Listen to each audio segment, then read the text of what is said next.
gazing back. But it didn't matter. There was a whole legend to awaken.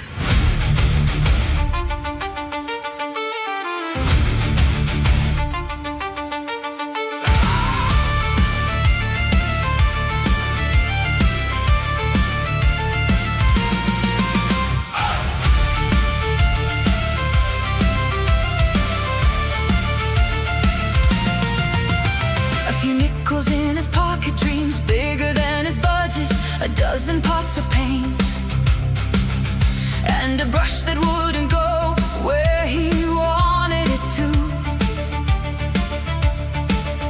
But the colors called like banners and the monsters knew his name, so he saved up every coin he had and bought himself a flame. Under lamplight, battlefields on bedroom floors, spaceships burning through the darkness, and hellscapes behind cardboard doors.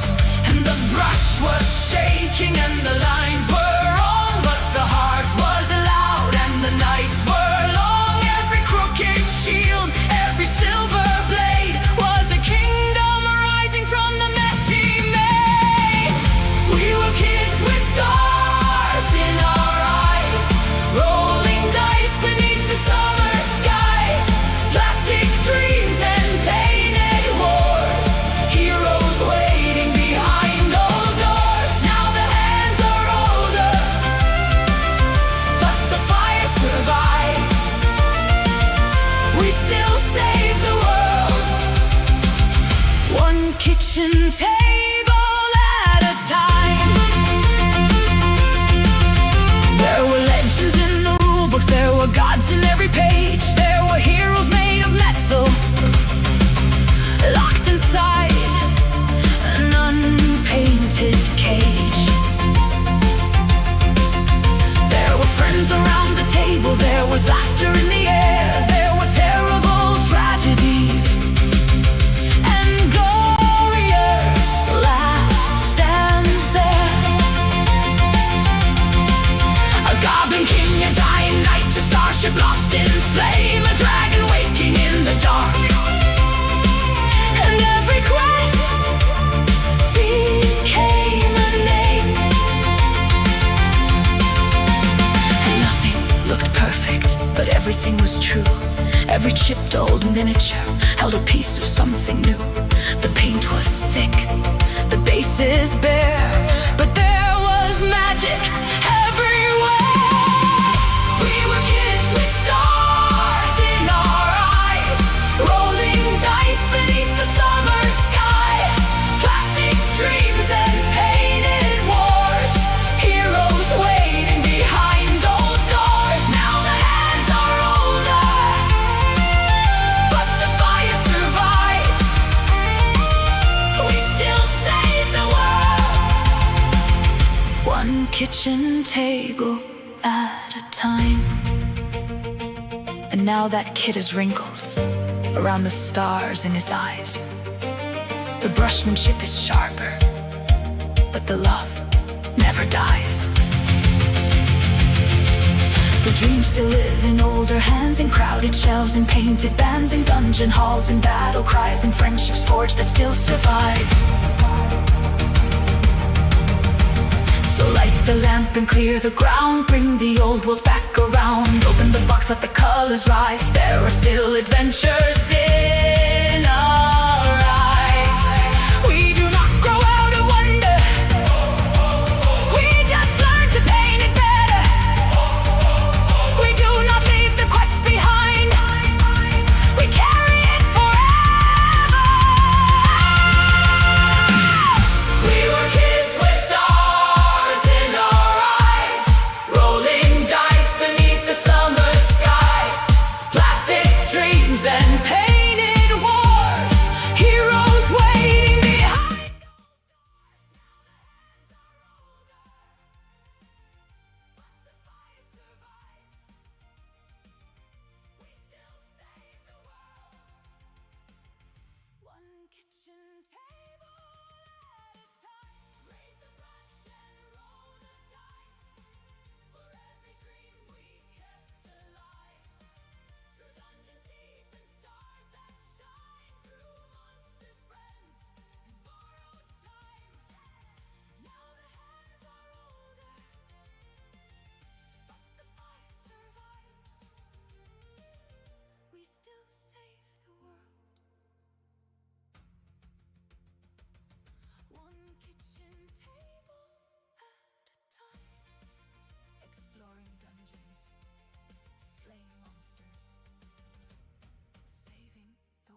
where heroes rise, where monsters clash,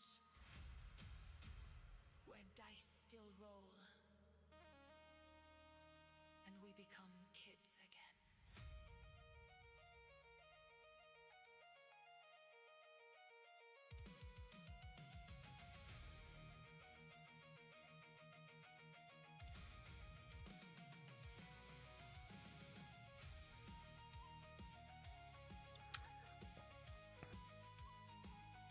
That might be something to consider. Okay, let me just take this out so that we don't get echo, and just let me know if there is echo, please.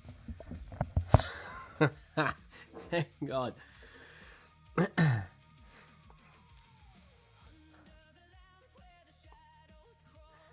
Danielle over here didn't tell me anything about the mute.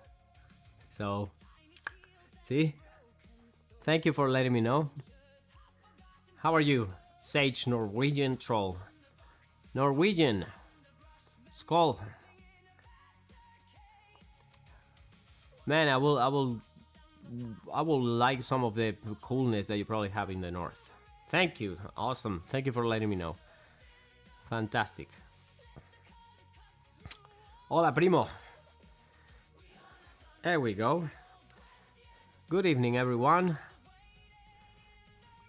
So, I was having a whole monologue right now that has gone with the wind. And I was talking about how easy it used to be back in the day when, if you guys are as old as me or close to my age, you know, playing Dungeons and Dragons or whatever. Because back in the day... Oh, it's a warm day. What is warm up there in the north? As I was saying, back in the day, going adventuring was a simple task. You know, a very simple task. You will go out and defeat some very evil stuff like orcs and goblins and, you know, things that will steal cattle, kill people, and just, you know, do very evil deeds that I'm pretty sure YouTube doesn't want to hear on a live stream. So, good. I like when people are painting alongside with us. So, hey, you know, in the community, you can post your pictures. So, if you finish your miniatures, I love seeing miniatures on there. And it just a couple of people just posted those, and then it's just like only me. And really, it's nice to share your miniatures with everybody else, because what the heck, if you see somebody else painting, then you say, hey, if this guy is painting, I guess I can also paint something tonight. So that's the main idea, isn't it? So as I was saying, back in the day, playing Dungeons and Dragons was a very straightforward affair. Most role-playing games were very straightforward affairs. You will create a cool character, as broken as possible in some cases, and you will just destroy enemies and save the world and go get the princess and whatnot. 21 degrees is not bad. It's not bad. It's a temperature I would rather take right now. That's why I'm sleeveless, because I'm sweating my arms off, like with the lamp and whatnot. Here in Romania, it's going to get super hot very fast, and I'm not looking forward to it, because I'm a guy from northern Spain. Northern Spain, believe it or not, is not your usual temperature. It is quite similar to southern England, although southern England is roasting hot as of late. Last year it was super hot as well. I know that because I have family living there. But this place over here, Bucharest, gets to the 30s and almost the 40s in some days, and that's not bueno for me. That's way too much for my liking. So nowadays, role-playing games, or in particular Dungeons and Dragons, I guess, it's a little bit more, it has some ethical considerations about, you know, what you should do or not to any humanoid. And orcs back then, they were Lord of the Ring kind of orcs, like very bad stuff will happen to you if you just ignore them and you didn't take care of them.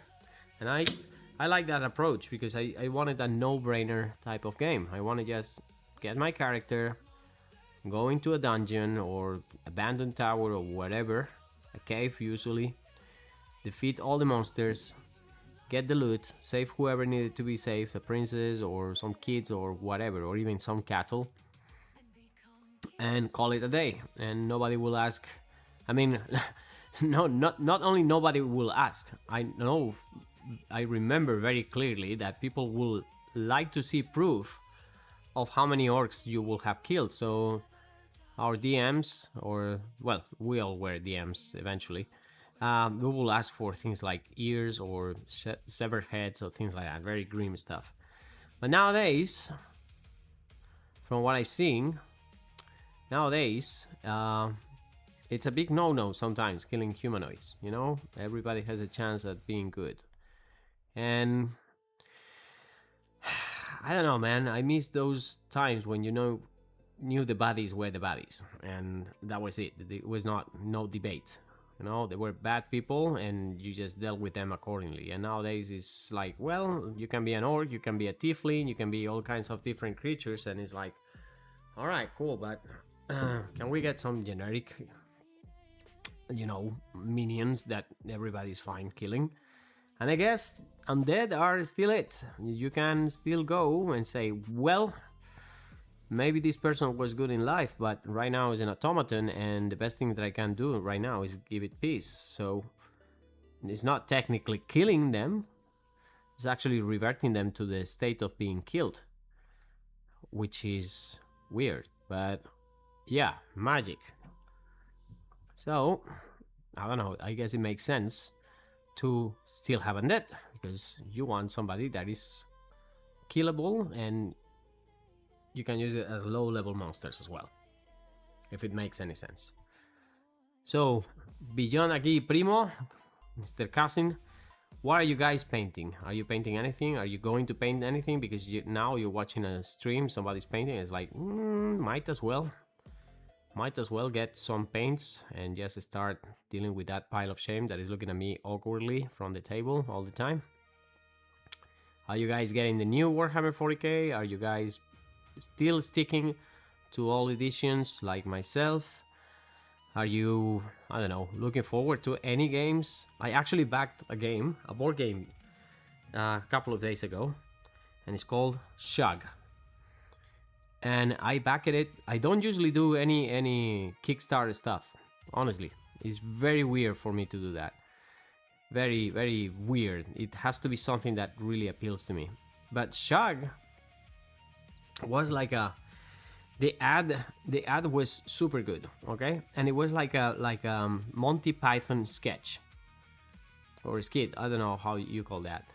And I remember that it's like, what the heck is even this? I remember seeing the short ads and then watching the long ad, and when I was watching it, I was like very intrigued about what this game is about. And then all of a sudden, the brothers that created the game started talking about how it came to be, and they were like 11 and 7 years old, and they were talking about it. And it was like, okay, these people made up a game when they were kids. They started playing with friends. Then the pandemic came, they found the game again in the attic, and they started playing again with friends, and they decided, you know what, we could remake it, and because they are illustrators, and they remade all the pictures and they remade all the stuff, and it's going to be hopefully released. They made a lot of money already. They have like, their goal was $12,000 or something like that, and they made $600,000 by when I was playing, and it's gonna be released by May next year. And it's a very strange mix between party game, where you dare other people to do things like staring contests or sucking lemons and things like that. Very strange stuff. And then you have also the dungeon crawler kind of experience, where you're like moving around the board and fighting other players. So I was thinking, you know what, I would love to have a kind of like a party game that is not to be taken too seriously, because where I live now, my colleagues are my friends, and they are not nerds. And I mean, I don't want to buy another Hero Quest. I have already three Hero Quests, but all of them are in Spain. I just don't want to bring a box over here. I want this game to be delivered to my house whilst I'm still here, and I don't want anything that you need to paint. I'm done. The only games that I want to paint are basically old school games from Games Workshop. So if it's something that is new, I'm not really looking into it.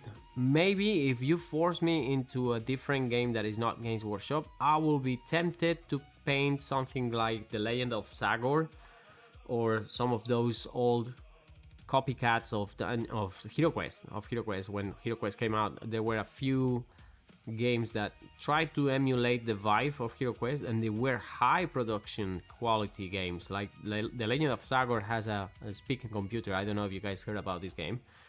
So, a ver, let me see what you guys are doing. Working on Stompa, play 40k, but mostly build and paint. So obviously you play orcs, yes, orcs and Gretchen orcs. And then we have Sage, Norwegian Troll, putting together the Rattling kill team at the moment. Okay, I got the other day, let me see if I can find it. I got a blister, I got a few stuff. Oh my god, there are so many things here. I got a Skaven, stay there. I got a Skaven, this guy, which I guess I'm gonna be painting one of these days. This guy, a Master Molder. And it's a very cool miniature. I mean, Skavens, they will fit very well for Advanced Hero Quest. That was my idea, to have something that is like a character so I can put it with the other Skaven. But it has so much detail, and it's going to be an interesting miniature to paint, to work on flesh tones, to do some washes. This is perfect stuff to do rush the wash, honestly. And it's going to be quite fun to paint, but as you can see, it has like a small rat here attached, so it's like a, how do you call that, a parasitic sibling or something like that. So this is something that I'm looking forward to paint. There he is. That's why I bought the new clippers.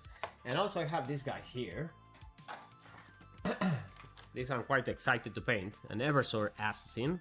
Yeah, it's not $147, by the way. This is lei. This is the Romanian currency. And man, I love this miniature. It's so dynamic. It looks awesome. Fantastic. I'm not a big fan of 40k, but this one in particular just said, okay, you need to paint me. And it's as simple as that. And it has a nice scenic base and whatnot.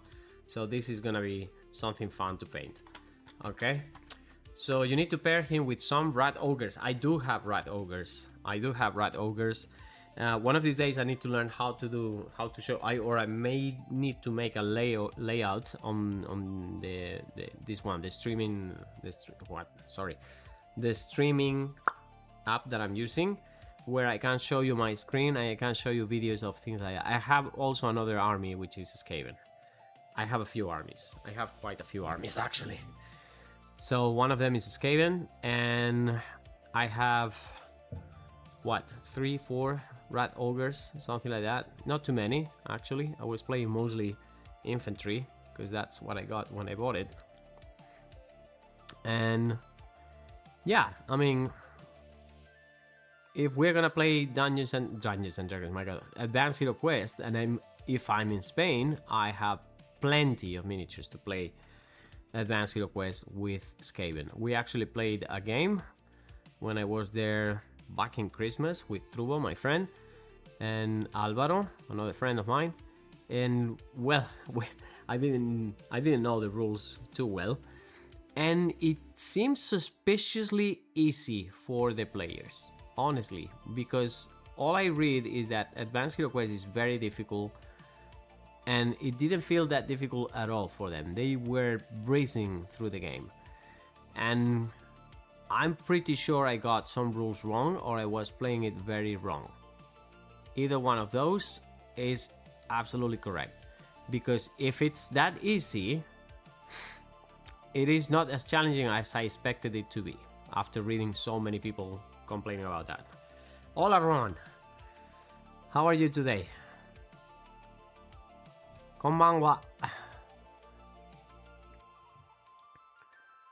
Okay, I'm 5 guys down with this one, and I want to start experimenting with that rust thingy before I start going into the other details to see if it actually works. So I'm gonna get one of these guys with the most armor, the other zombie with the plate armor, and I'm gonna do that and see how it goes. But I still have this guy and the archer. So bear with me because today we are doing batch painting. Let's see how it works and how it looks. And I told you guys I figured out how to get the chat to go faster. But the problem is I'm using, you have no idea. I'm using something called Stream Elements, and Stream Elements creates the live, I don't know how to call it. Whatever it's the file that is created on YouTube is the live footage is created through a Stream Element. So if I create a new live one, I can decide there how to do the chat, how to do it if I wanted to go super fast and live. But if I create it through my application right here, then it creates it automatically, so I have no input on changing that. And that's one more fight that I need to learn by tomorrow or the day or whenever I can paint again. So little by little I'm figuring more and more things out, but it still takes a while to get them all to the place I want them to be. So eventually, as I said, I want to also get to the point where I can show you some videos that I have in my computer from footage that I film or never edited or things that I'm working on. I also want to show you maybe a website whenever I feel like I have something to share from a website that I've seen, because there are so many things that there are always out there to discuss about. So okay, this guy is ready. Let's get to the archer. But I'm feeling like I shouldn't be painting this guy right now because I don't have a base to hold him. So maybe I can leave him for tomorrow or another day where I just chill and paint. Although he's very cool though. But yeah, let's do that. Let's leave it here. And then let's try this new paint. Is it gonna work? Okay. It has a little delay, yes. Es verdad, Dani. Y no sé cuánto. Yesterday it seemed to be quite bad, but today seems to be a little bit better, I guess. Okay, this is the paint that I want to try, which is standard rust wash. How does it work? No lo sé. It's acrylic, so I don't need to do anything weird. Says shake well. Let's give it a shake, a nice twirl with my vortex mixer over here, and let's see what happens. And the guy I'm gonna try to paint with this is, first of all, let's use the zombie with the most armor, this guy. Vamos a ver. Okay. I don't know if I needed to highlight it first. I don't know if I need to. I really don't know what to expect from it. So let's see what happens. So it's an orangish wash. Is it gonna dry in a particular way? Is it gonna make it look different from what I see now? Because if it's not gonna do anything special, you can achieve this color very easily with other regular washes that we have. But if it's gonna create a patina or something like Nihilac oxide, I know some of you might know of that paint. Nihilac oxide is a verdigris paint that dries in a particular way that makes it look like proper patina for bronze. That is a good one. But if it's just this color, there's nothing to write home about, is it? So let's be patient. Let's try it. This is also part of the fun of this hobby. I like to stick to certain plans most of the time because it's time saving. I'm already used to them. But sometimes I just discover stuff and it's like, oh my god, this is such a cool idea, or such a good idea, or such a time saving thingy. I see it's doing something, it's making it dark. So something is happening definitely. Right, is it something that is worth happening, or is it something that should happen in a different way, or vamos a ver. Okay, something is happening definitely with this paint. Cross your fingers, guys.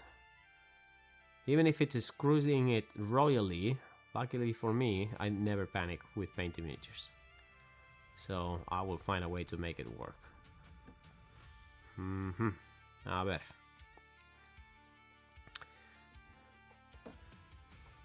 Always bored, never boring here on YouTube has some very good videos on advanced hero quests. Among them one about house rules. He has also very strong focus on collecting all metal minerals for the game. I have watched many of his videos. Many of those videos for advanced hero quests I watch, and that's why where I'm getting all these ideas. Like he said that is a advanced hero quest. He didn't like it at the beginning, and then he started loving it because he got used to the challenge that it was and how much of it was inventory tracking and management, because you didn't have money to have all the things that you needed from the very beginning. So a lot of it was trying to figure out how much you need to save, how much you need to buy on arrows, spell components, etc, etc. So I said, okay, this sounds like a challenging game. I love challenging games. I love old school games. I think because the first role-playing game that I actually played was Middle Earth role-playing game, the Lord of the Rings, you know, which was infamously difficult with all those criticals. I don't know how many times I've seen people lose an eye with an arrow. How do you call it? A fumble, you know, shooting with a bow, and the arrow will just scratch your eye and you will lose an eye. Yes, because you fumbled shooting at an orc, and it was a recurring joke among us. Like, the fumbles were brutal, man. Those games were something. So I like difficult games because I have played more modern Dungeons and Dragons 5th edition, and it was all right.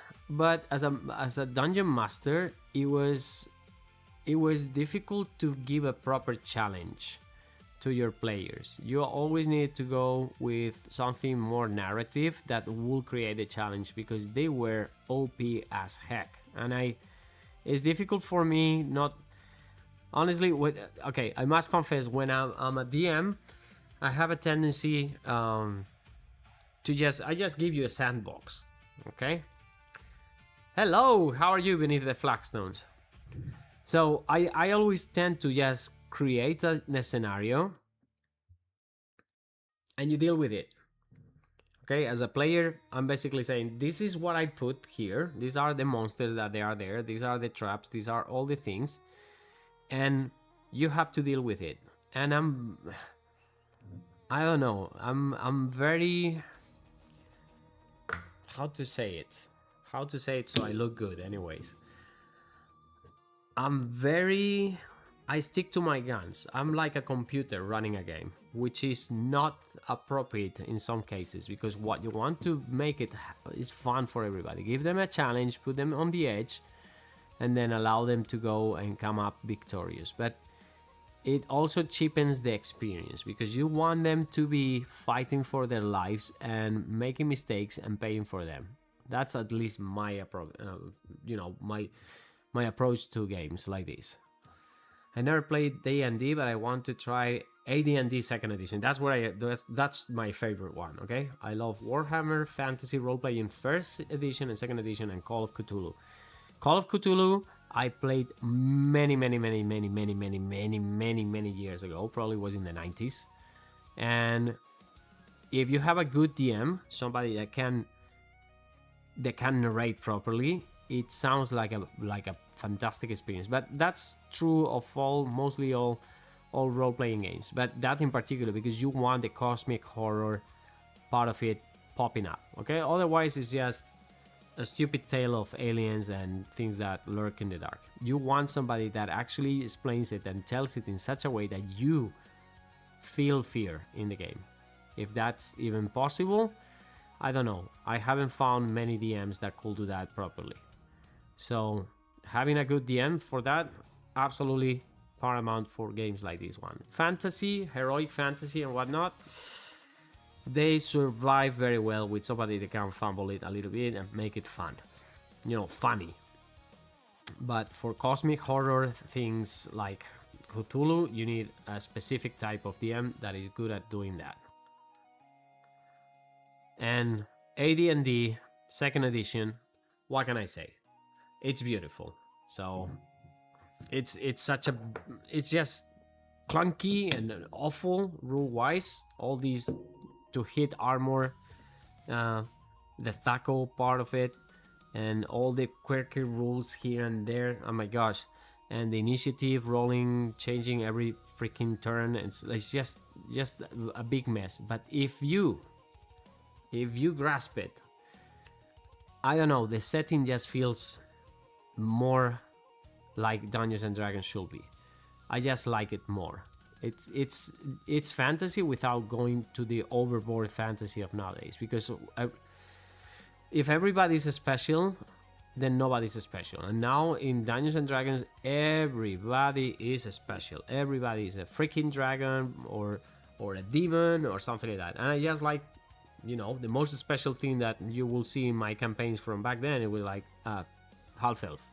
Congratulations. Elves are weird and they are strange and they are not common. So that was it for me. Now, if you like all role-playing games or all style role-playing games, there is this one that I got, which was called Forbidden Lands, I think it's called, and it's from where it is. I don't know if it's Swedish or Norwegian or something like that. Very cool atmosphere, very cool game, very cool stuff. It feels different, very different to Dungeons and Dragons, and it feels refreshingly old school fantasy. Very nice stuff. Okay, what do we see? COC, what is COC? And Daniel said, it will be very cool if you paint a couple of Lord of the Rings minis for the 25th anniversary. When is the 25th anniversary, Danny? Tell me, because I have the whole Fellowship of the Ring in Spain, and it's one of those things that I could basically bring and paint already, once and for all, because I haven't touched them. It's one of those things that I always say, yeah, you know what, that will be a cool project, and I never touch it. Never. And I wouldn't paint them for gaming, I just will paint them for display, so that will be quite cool. That is a nice idea, actually. And remember one version of Lord of the Rings RPG where a bad fumble roll had you stumbling over an unseen imaginary disease turtle? Yeah, I remember that one too. Stupid game, man. Oh, Call of Cthulhu. Oh my god. Yeah. Me and acronyms, I'm not very good at those. You do that? Your sister, how old is she? I hope she's old enough not to get too scared because of you. I guess so. I mean, we are all a little bit old here. So, but yeah, if you're a good DM at that game, man, you are worth your price in gold. So, keep it up. You know what? I'm looking at how these miniatures are looking now, and it's a mixture. I'm liking it, but it doesn't feel too rusty. It's a mixture of, I will say, Sepia and Agrax Earthshade. Just giving all of them at once. You know what I'm gonna do? I'm actually gonna add, so I'm gonna get some of my orange paint, and I'm gonna just add some more patina in, well, more oxide in some of these places. But as of now, it's making the metal look deeper and it has more personality to it, so I guess it's a win. But it's not something that I will say, oh my gosh, you need this paint in your life. It's just, it's okay. I will use it. I know I will use it. I will use it to the point where I probably will just become dependent on it rather than doing two different washes. But as I said, you can do this very easily with other stuff. Very easily. So, a ver, both sisters and brothers-in-law are adults. Okay, so yeah, obviously you can do that. Obviously you can do that. So that's nice, having family that plays games with you. Danny here, Daniel Suarez, is my nephew, so he, whenever I go back to Spain and I invite him for some games, he comes and we try all kinds of crazy things. So, and he has won a medal, a couple of medals today doing jiu-jitsu, so if he loses, he can make a pretzel out of me. So I have to be very careful with that. How's the coverage? It is Well, as you can see, it's semi-translucent. So what it's doing is giving it a glaze on top that is creating that transition between the metallic and the dark areas of it, and giving a slight orangish hue. Maybe my opinion is that probably it works better on very light metallics instead of these dark ones. That's something that I need to see. We need to test that. But as I said, I don't think it's worth buying a paint like this, because my favorite technique to paint rust is starting from Gore Grunta first, then doing some stippling with orange, some stippling with purple, and then doing some highlights with the metal that usually is iron breakers or something like that, and it will work just fine. Much better than this, more realistic if you really want something heavily corroded. So it's okay, I guess.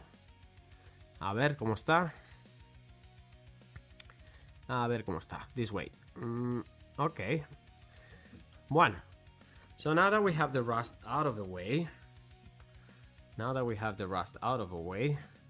we can start playing with other areas of the miniatures. And I guess let me see, because these guys have all kinds of things, and my go-to to save time here is going to be, of course, snakebite leather. Let me just find it, whatever it is. Here he is. Oh no, this is not straight yellow, sorry. Snakebite leather. There we are. We're gonna use this, and with this I'm gonna paint a lot of the areas of the miniatures at one go. So this is the boring part. Usually it's like that always when you start painting the models. It's just the boring part at the beginning. So let's get some of it, water it down. This is the consistency I'm looking for. You see, very light, and then paint the bones. Let's see, paint the bones. With the zenithal priming, we're gonna get quite a lot of the bone already done for us. That is gonna help a lot.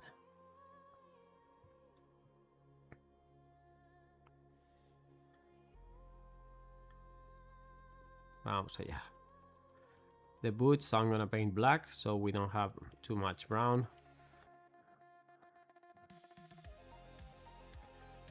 So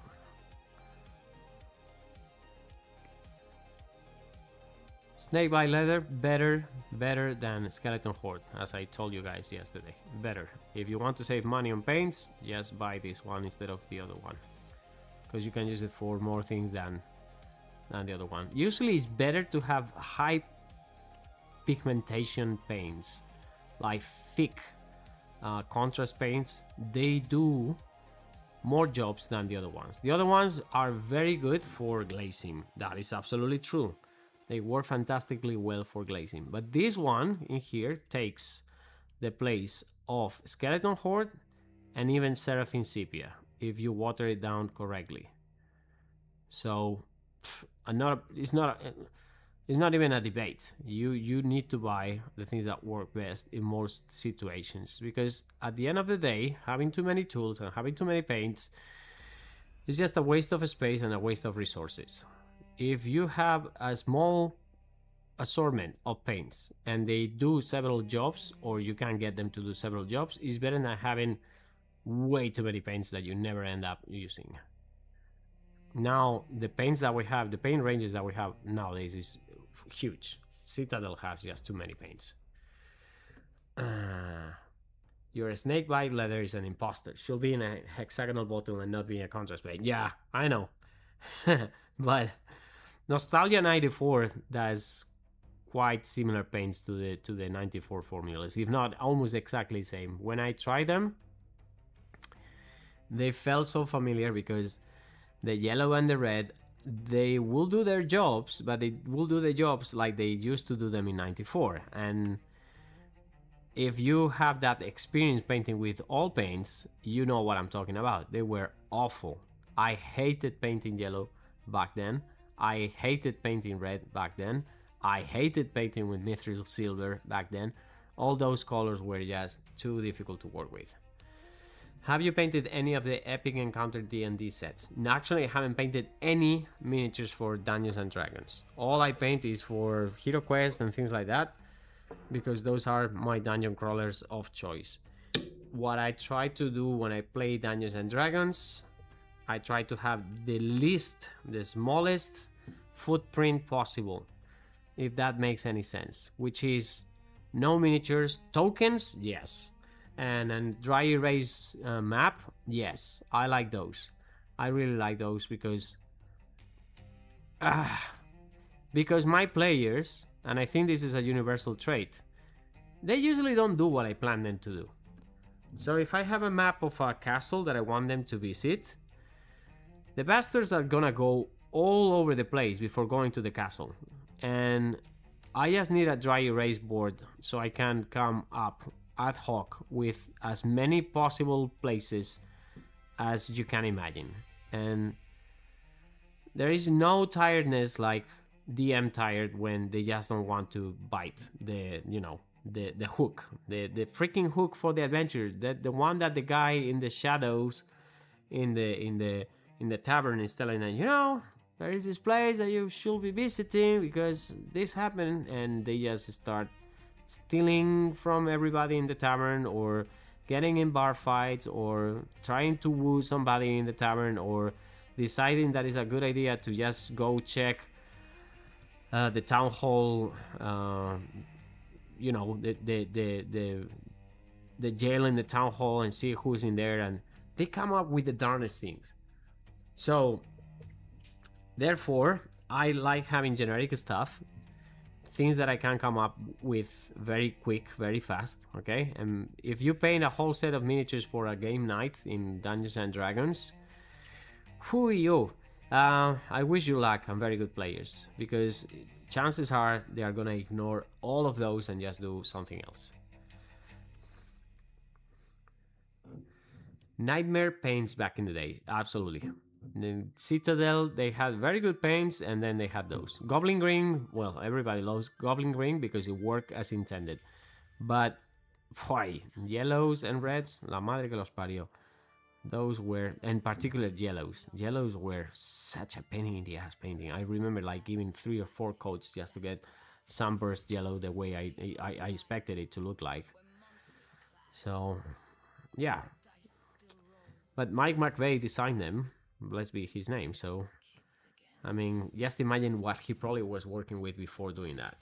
Just imagine. A ver, so this guy, okay, we have a skeleton sorted. Now, let's push it to the next ones. These guys, the zombies, they don't have bones showing. So it's safe for them to have some leather on them. And I'm gonna paint I think this is called an aketon. You guys can correct me if I'm wrong, but it's one of those, you know, jackets with padding that was used as an armor.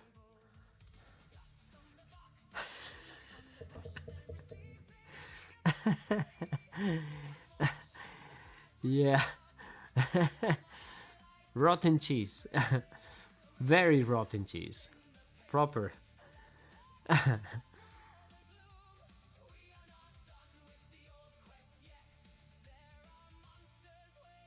Just imagine, do you guys remember how we used to play role-playing games back in the day? We didn't have miniatures.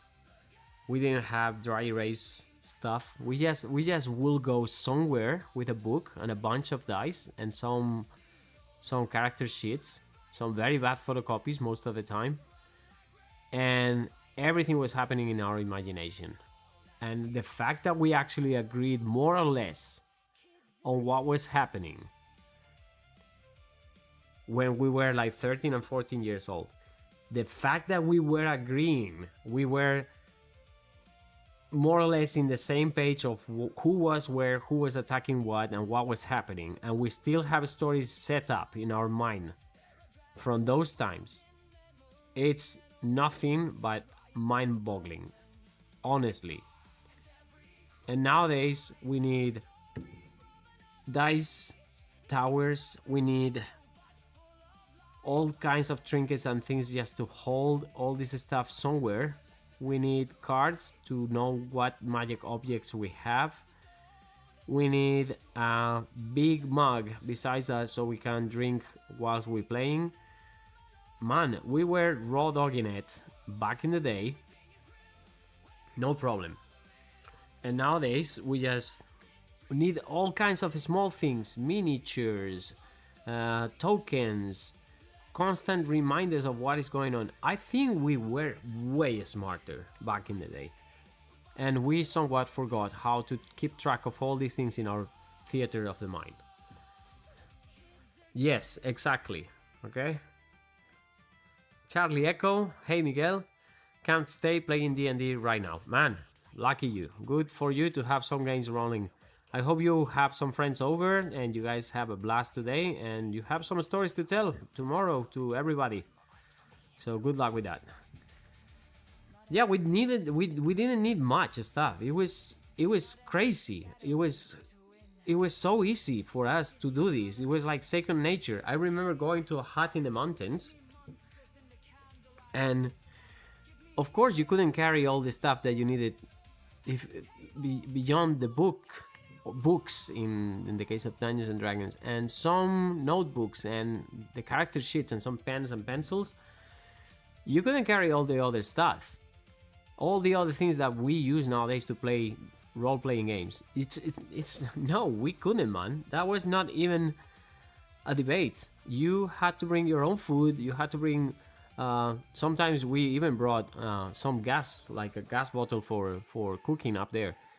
And we wanted to play Dungeons and Dragons badly. The main scope of going to those places was an excuse to go somewhere cool without electricity and spend the whole night playing Dungeons and Dragons. It was fantastic. We had so much fun. But of course, there was no way we're gonna bring all the stuff that we use nowadays just to play a role-playing game. Back in the day, it was nah, yeah, this is it. If you need a map to see where everybody's at, it's gonna be this page, and we're gonna be drawing it and erasing who is where and by when. And then now it's not role-playing game per se, it's just another board game with a little bit more complicated rules, which, okay, it's fine. I like that. I like the aspect. But nobody was creating villages out of 3D printed stuff, and you know, you didn't need all that to just roll dice and tell a story. I think we were happier with way less back in the day. So we didn't know how good it was, I guess. A ver, let's see these boots. Because this guy has a little bit more clothing, we are going to have to decide different colors for his clothing. So in this case, brown for the boots is gonna be okay, because then I need to do more different details on him.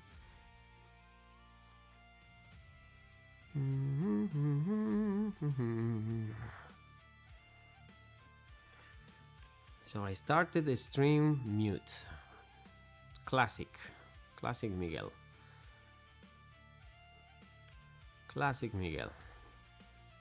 Every day I forget something or I do something differently and it's not working as intended, but somehow the miniatures get painted.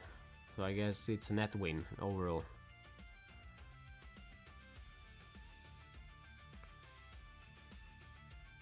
Okay.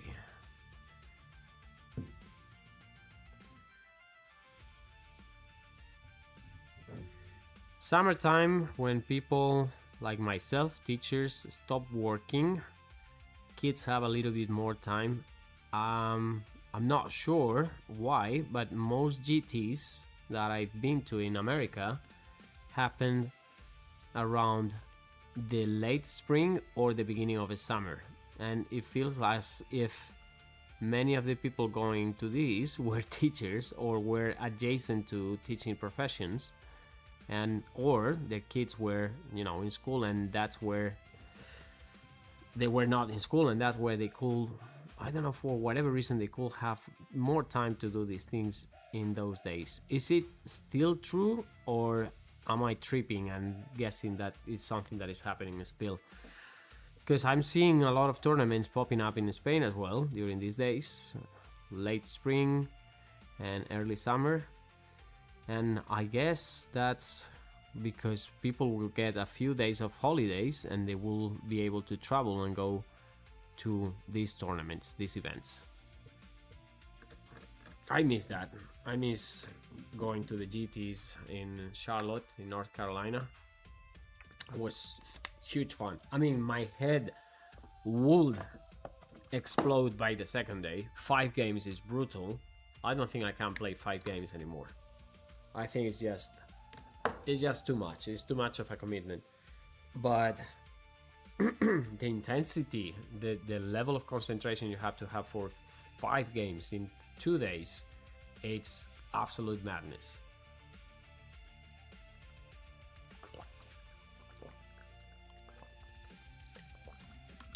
Yeah, fancy stuff is more appealing. I mean, I think a big part of the fault here are people like me, not exactly like me, better people at doing what I'm doing right now, because you can see all these builds by YouTubers who have been doing this for years, and then they have huge tables full of miniatures, full of stuff, and they look amazing. And of course, that's where everybody's trying to go and emulate that, at the expense of the immediateness of things. Because back in the day, there were not too many systems. So what will happen is that you only had, there we go, it's just burning too much. You will have a choice of 2 or 3 games. That was it. It was Vampire the Masquerade, Dungeons and Dragons, and Lord of the Rings, where I was at. And Vampire the Masquerade never appealed to me. I'm a fantasy guy. So it was either Lord of the Rings, which I loved, or Dungeons and Dragons, which I started loving a little bit later. And it was immediate. Everybody knew the rules for the games, and it was sit down and start playing. You had your group of friends, and they will say, hey, let's play this thing. And you just will open the book, and bam, there was a game going on almost immediately. Whereas nowadays, there are too many games. There are just too many systems. There are too many things going on. There's always the big ones. There's always Dungeons and Dragons, okay? There's always Warhammer. There's always all these big names. But having too many choices, I think it destroys the community up to a point. I don't know if you guys know about the Ninth Age. The Ninth Age was born around 2014, after Warhammer Fantasy was put away. They just killed it in Games Workshop for many reasons. Mostly they were not selling as many miniatures as they wanted to sell, and they were also, well, possibly not making as much money that they would like from the IP, because not all the names that they had were copyrightable. They had lost process. I don't remember the name of the company that they had lost against, because some of the names were not being able to be trademarked, and that scared Games Workshop quite a lot. So they took Warhammer Fantasy away, and long story short, the people from the Swedish comp who were making some rules to make Warhammer Fantasy more tournament-like, because all things were broken, you know. The 7th edition and 8th edition were not as balanced as they should be. They were fun, but not as balanced as they wanted them to be for the European tournaments.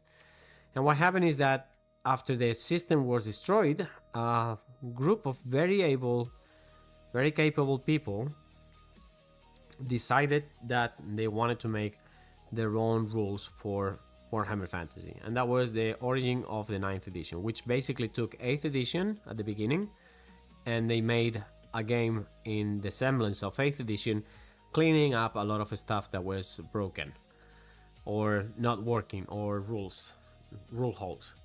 So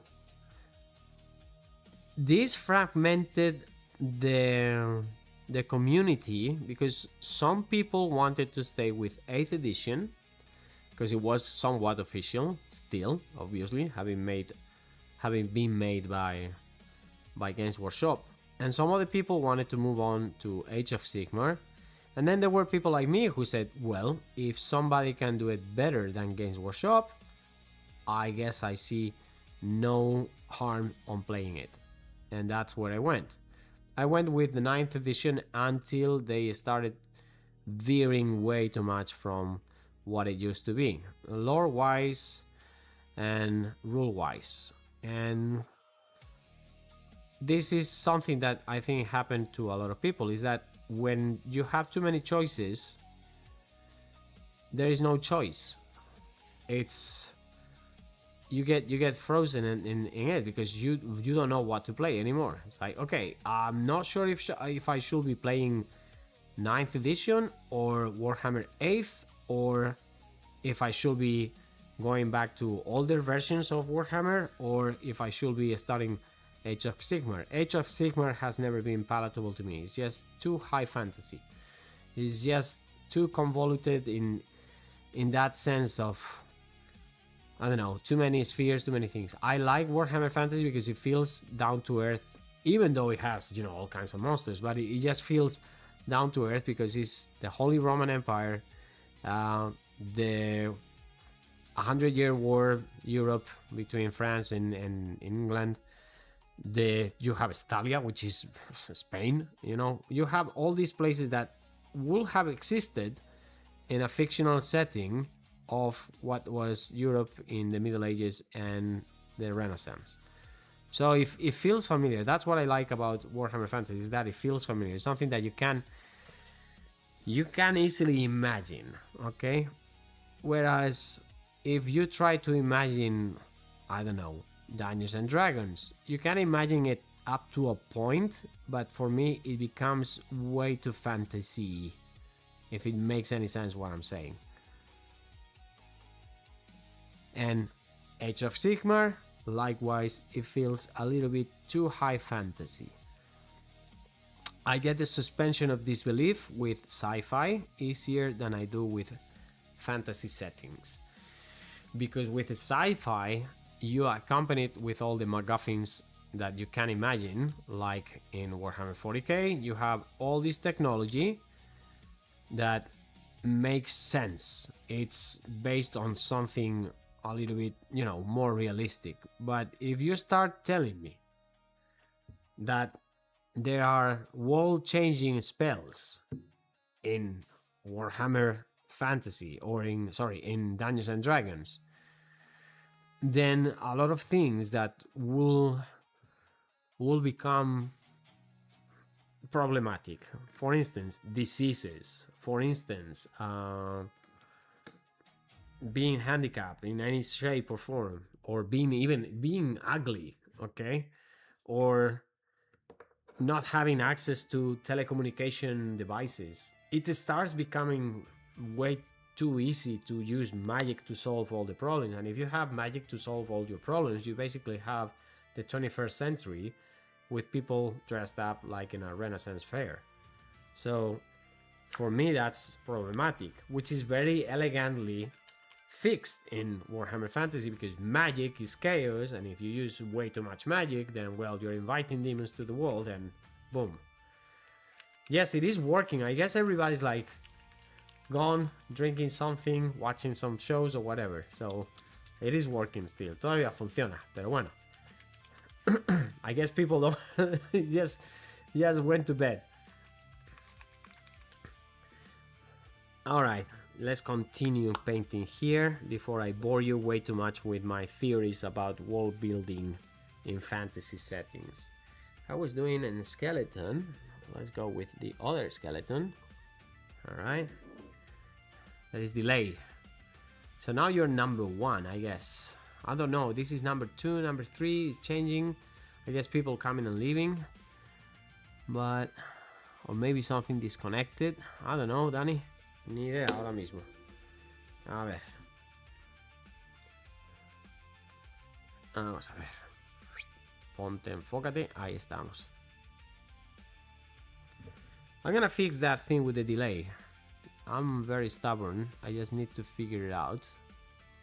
And I made things for like super things, animations and whatnot, but I don't think they work until I actually do something about it through the other platform. So that's something else that I need to deal with. Let me do a close-up here so we can see better. Change this. All right. A ver ahora. Ponte ahí. Ya está.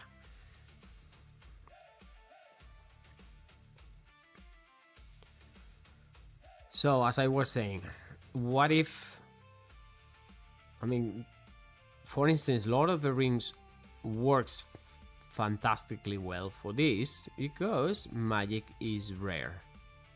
It is very rare, and it's not explained how it works. It's not a whole system of people studying and going to universities for magic or whatnot.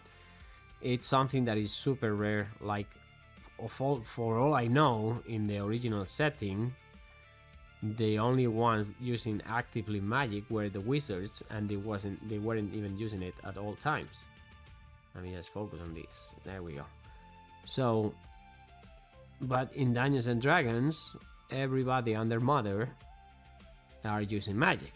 Like, magic is so prevalent and it's so common that, of course, is I don't know, it's like having engineers, let's put it that way, okay? Not everybody's gonna be an engineer, but there are gonna be plenty of engineers, and if you have plenty of engineers, then all of a sudden you have mobile phones and cars and technology coming out of your ears. But in Dungeons and Dragons, you still need to keep the appearance of a medieval setting or a pseudo-medieval setting when you have the most powerful solution at the tip of your fingers, which is magic. So, see, that's the suspension of disbelief that doesn't allow me to fully embrace that setting.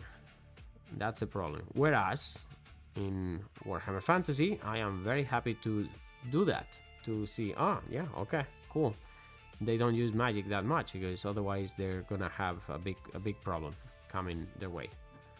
So, no sé, I don't know. Okay, who's next? I guess you. So, see, this is the color that it gets to be after we do the rust, which is okay, but I'm gonna have to clean it up later with some lighter metallic color so it looks better. A ver aquí, let's paint the boots. Cool minis again, eh? Cool minis. Good job, Kraken. Good job, Kraken Studios. So I'll leave the small skeleton with the bow, and then I have the huge skeleton with the flaming sword that I'm gonna paint later. Not today, but later. I don't know when.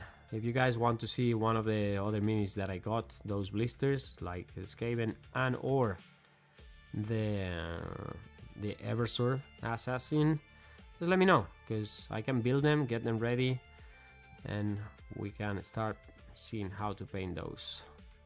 But they're not gonna be too different on the sense that I'm gonna use more or less the same combination of colors that you're seeing right now, which is fine. Let's go. Vamos a poner este pañuelo, this handkerchief he's wearing.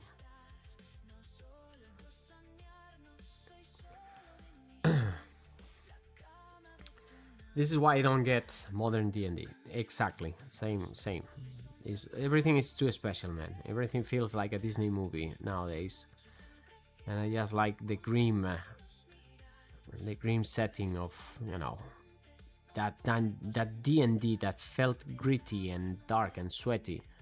Now everything is curated. It feels like,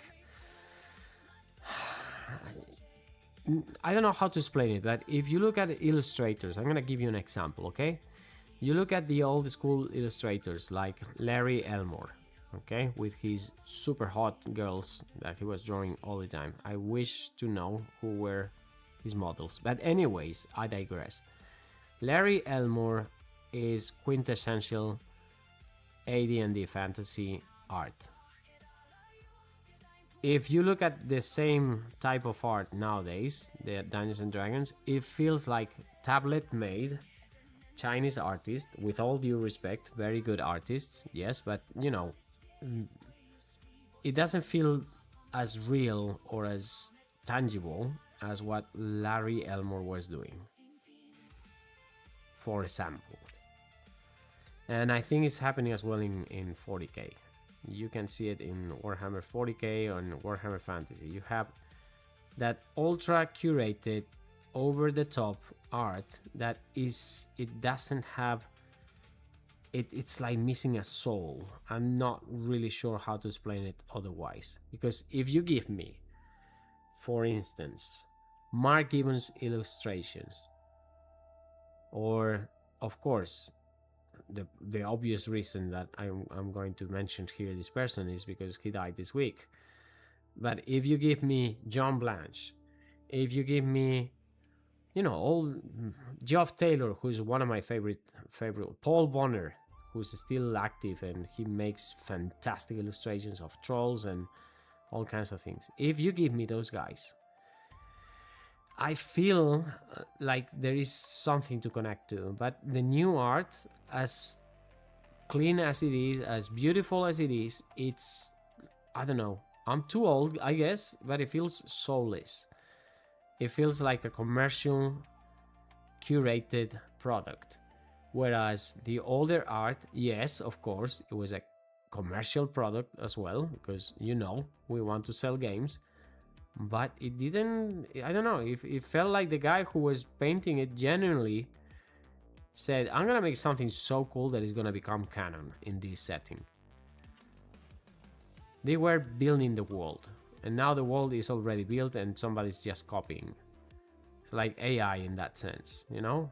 Everything is written already. Now we're just gonna copy it. So, nostalgia, the thing that they used to sell as stuff, and they don't know how to use it properly, because they should have published a 30th anniversary Warhammer Quest, and they never did. Tell me if that is not stupid. Yes, it is standardized. If you look at old art, the Marines were all over the place.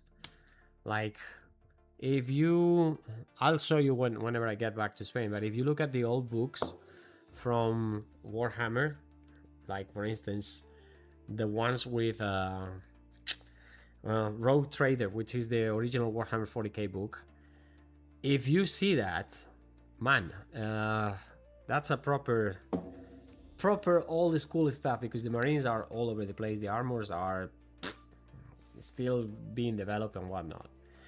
What I see is in here, that in the layout that I have in front of me, the question from Danny, is the chat still working, is still there, whereas I'm already reading your questions, I think live, if I'm not mistaken, right? So it's too clean. It used to be too clean, actually. It used to be. I don't think that's the problem. I don't think that's the problem. So, but absolutely, digital has a dimension to it that you can't tell when something is digital, and I'm not really sure how can we figure it out, because they have all kinds of brushes, they have all kinds of tools, they could make it look not digital, but still we figure it out. It's like AI. Some of the AI that they are making nowadays with videos and or pictures, it is super good quality, but at the same time you can tell immediately that is AI. Okay, immediately. There is always something, some uncanny valley over there that you can't tell. So, original art represented how people see the real world and the worlds of Warhammer Fantasy, which modern digital can do. maybe they should go back to painting. I think they did an illustration of the White Dwarf a few months ago, and it was painted, like hand painted, and you could tell, and it was absolutely amazing. It was so cool. When you remove the subject from the camera, it looks like the old TV static part. Yeah, it's my... This is a... this is an IKEA protector for the table. So, but yeah, the miniature is right here. I'm deciding now, believe it or not, through my musings, I'm deciding now what is the next color after I paint some black on these guys. So let's get to the main painting. There we go. And I guess I usually end up painting my undead for Hero Quest and for all these dungeon crawlers with green. But I don't know if I want to do that today. So I would like to see in the chat if you have any idea of the main color for all of them. If you would like to see some particular main color that is gonna show in all of the different miniatures, so we get a subject going on here. Whilst I paint the boots, you just guys type that there, and then we see which one would you like to see in these guys. Because yeah, I mean, I don't know, we could go purple, we could go red, orange, well, orange no, because you know there is rust, and then it will be just another blob of color, something that is striking against what we already have in the miniatures. I don't know, you guys come up with something, just give me some ideas. We can do 2 combinations of colors, I don't know, you guys right there, and whilst I do this fella over here.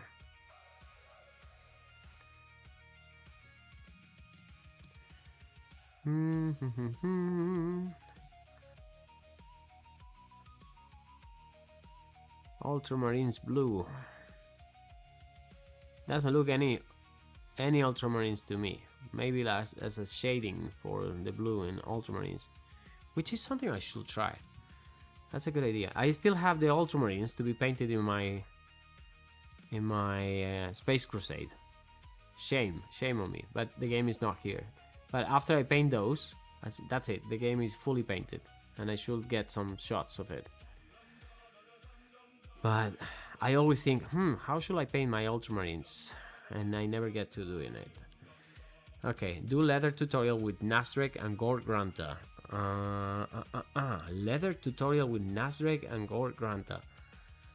You want me? I don't have Gord Granta fur here, but some leather, eh? Let me think. I want something that is a little bit different from leather, so we have more, you know, more colors going on rather than brown and orangish. Something that is striking against the others. The others are quite neutral and mute down, but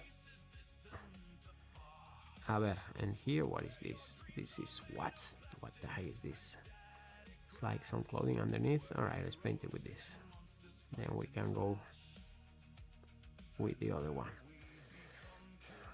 Leather is good. Okay, vamos a ver entonces. I don't have Gord Granta fur with me, but I can try making Gord Granta fur or something similar, because Gord Granta fur has that reddish hue. I think we can pull it off if we get some brown and then add more red than yellow to the brown. Let's see. Brown is very easy to make. You just make orange and add some black. So if I do a very reddish orange and add black to it, or maybe straight from red, we just add black to it, we get basically Gord Granta fur very easily. So let's try to do that. Why not? Let's try to do that. Worst case scenario, we just get brown looking, but because he's reddish, I think it's gonna be okay. I think it's gonna be okay. Like, for instance, these pants right here, you see, we can make them look like that. We can make them look like that. Or in a different mini, let's see, he's also wearing clothes under here, Okay, vamos a ver. So, I think I'm gonna try it. I'm still missing this guy. That needs some of that. But you see, he's wearing this tunic over here, but he also is wearing like a shirt underneath. A couple of shirts, actually. So one of them, we are gonna do that reddish brown. And for that, let's get some Infernal Red. Let's start with this. Infernal Red. We're gonna put that. And then, because this is a very strong red, I don't think I need that yellow. I'm gonna show you how I mix it. I'm gonna put some black on it, just a little bit, until we feel that we are getting somewhere with the color that we want to get to. A ver. Okay, yep. Very cool Grant of Fur already. I don't think you guys can see the nuance, so I'm gonna paint it on my...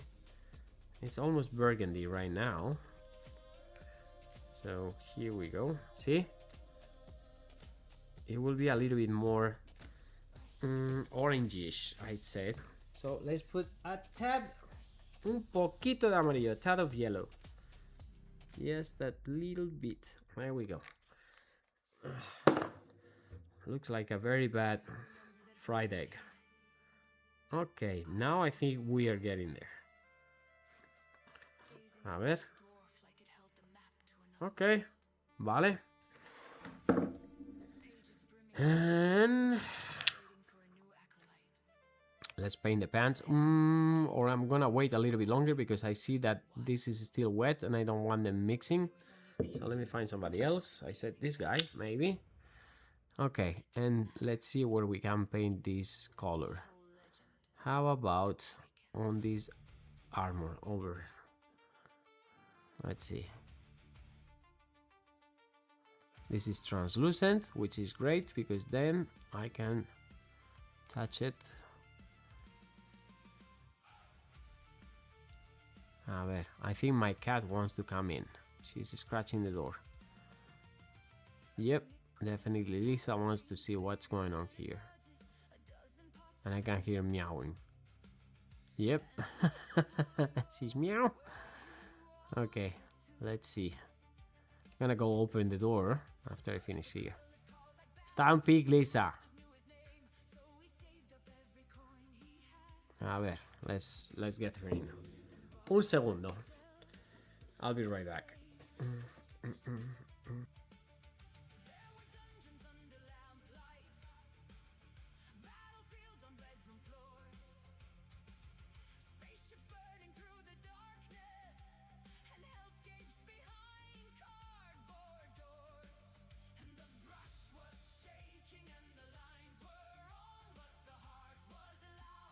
Alright.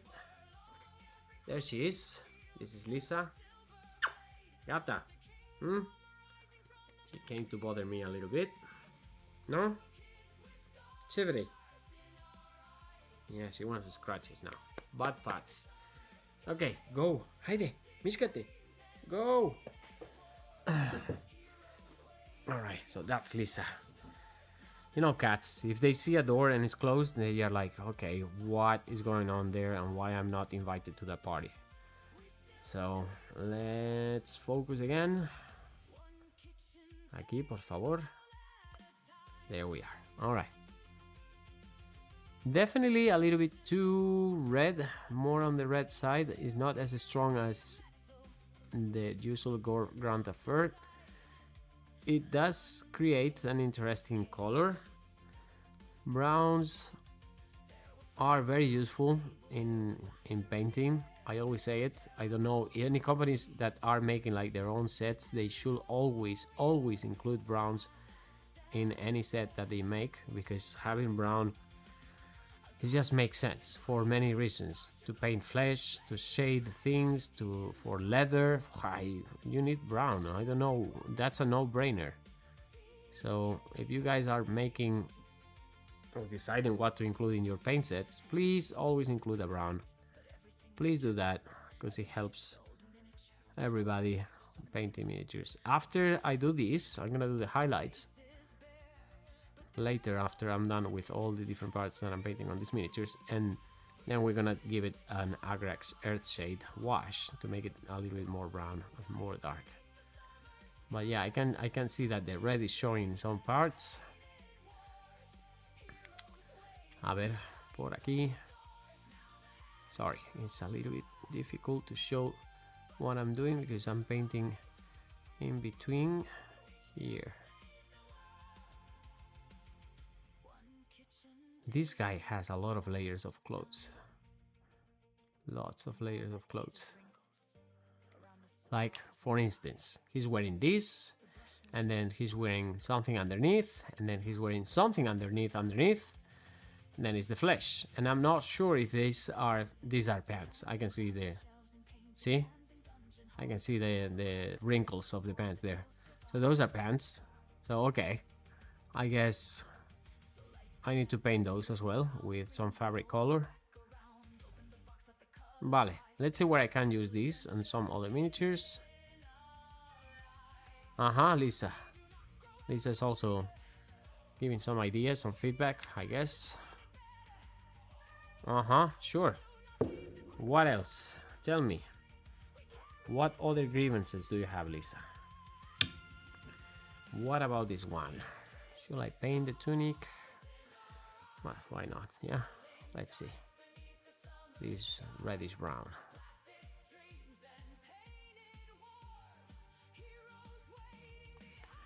This reddish brown here. A question: are you performing the wash on each color or in all miniature contour? Let me see if I actually understand the question. Just let me go to the Q&A so I can read. But it needs to update. Trapi, if you can rephrase that in a way that makes sense to me, that will be great, because I'm not really sure what you're asking. Are you performing the wash on each color or in all miniature contour? I guess you're asking me if I'm doing a wash all over the place or just in certain areas.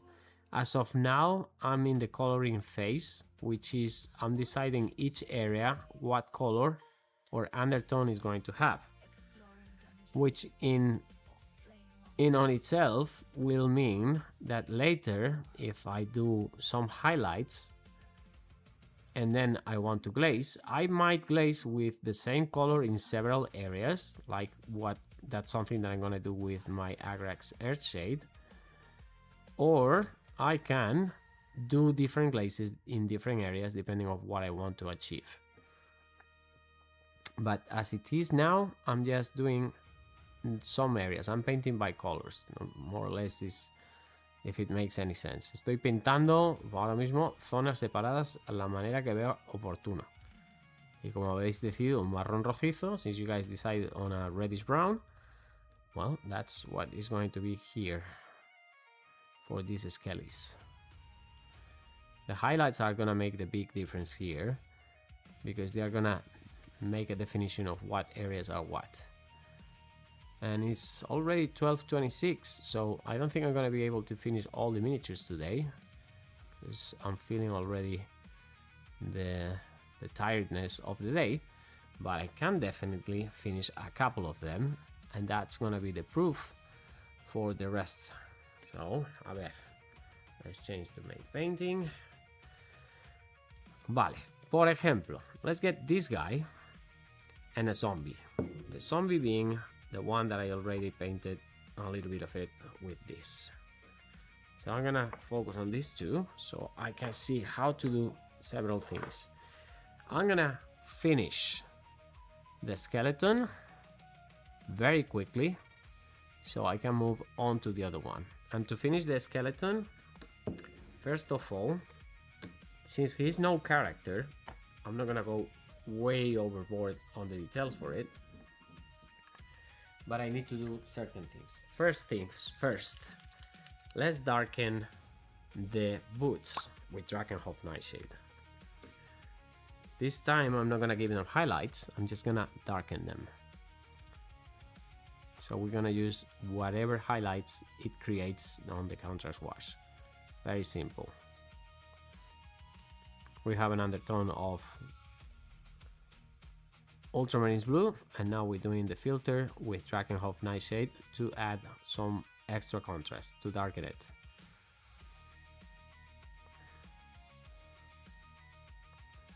This guy is gonna be quite quick now because most of the rough work is already done. Let's paint the base at the same time to save time for later. There we go. So that thing is gonna be ready. Because then I'm gonna paint the flagstones. The leather. Here, here, here, here, here. Here, here, here. There we go. And there we go.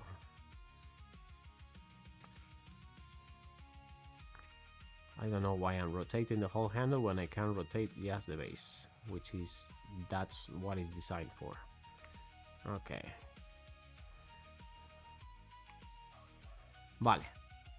Now that is drying, it's time to do a little bit of highlighting. I'm gonna highlight with ice yellow as usual, my favorite color for highlights.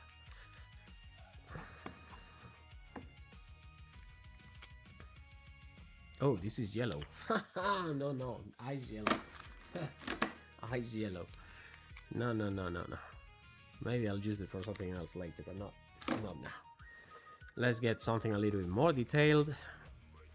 My Nevskaya Palitra brush. Okay. Let's get the consistency that I want it to be. And now, let's see. Bones. Just a little bit on the joints. Here, here, and here. On here. Just a little bit, not much.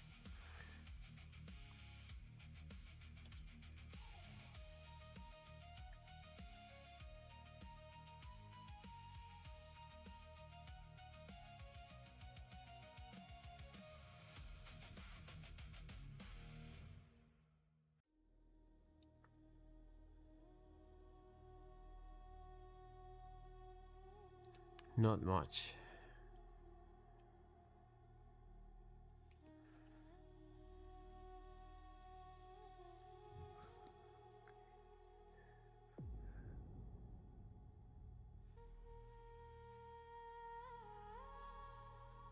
A ver cómo va.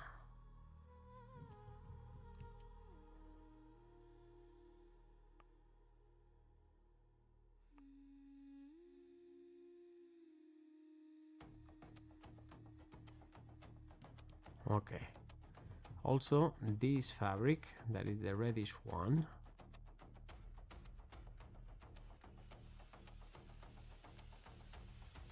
that's gonna retouch later.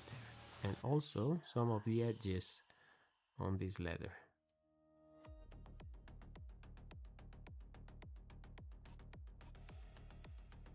Whilst this is drying, also here, this is gonna mix a little bit with the paint, and that actually works very well for us to make the highlights not so strident. See, I'm using that as it's wet still. It's mixing with it. So it's kind of like a wet blending now.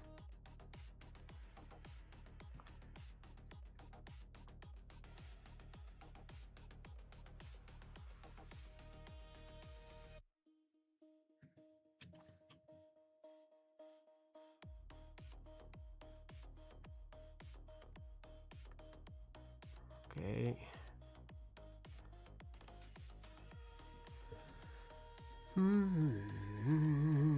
A ver ahora. Let's see.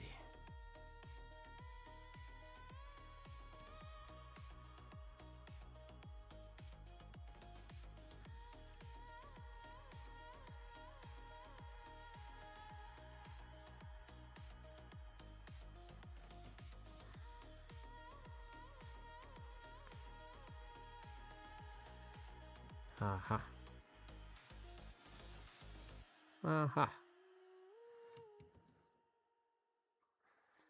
Ti, ti, ti, ti, ti, ti, ti.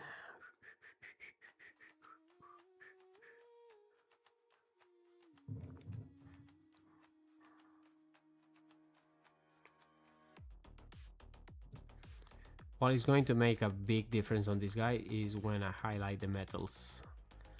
That's where we're gonna see the real volume come up. Interesting color, this one that you made me create here, by the way. Very interesting. Okay.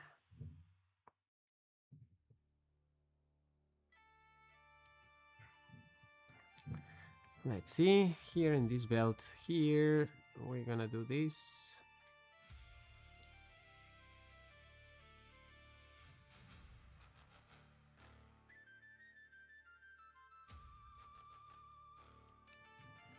And then here on the handle. A ver. So we get those stripes as if the handle has nice grip.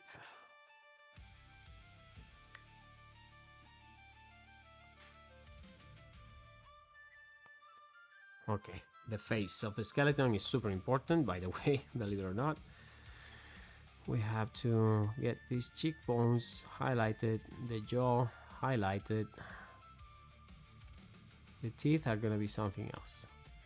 The teeth, I need to be more specific about them. We'll see later.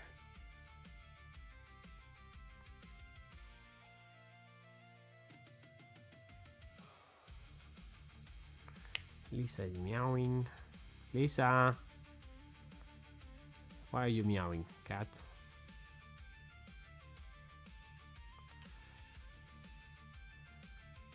Yeah, I mean, that's exactly what it is for. You're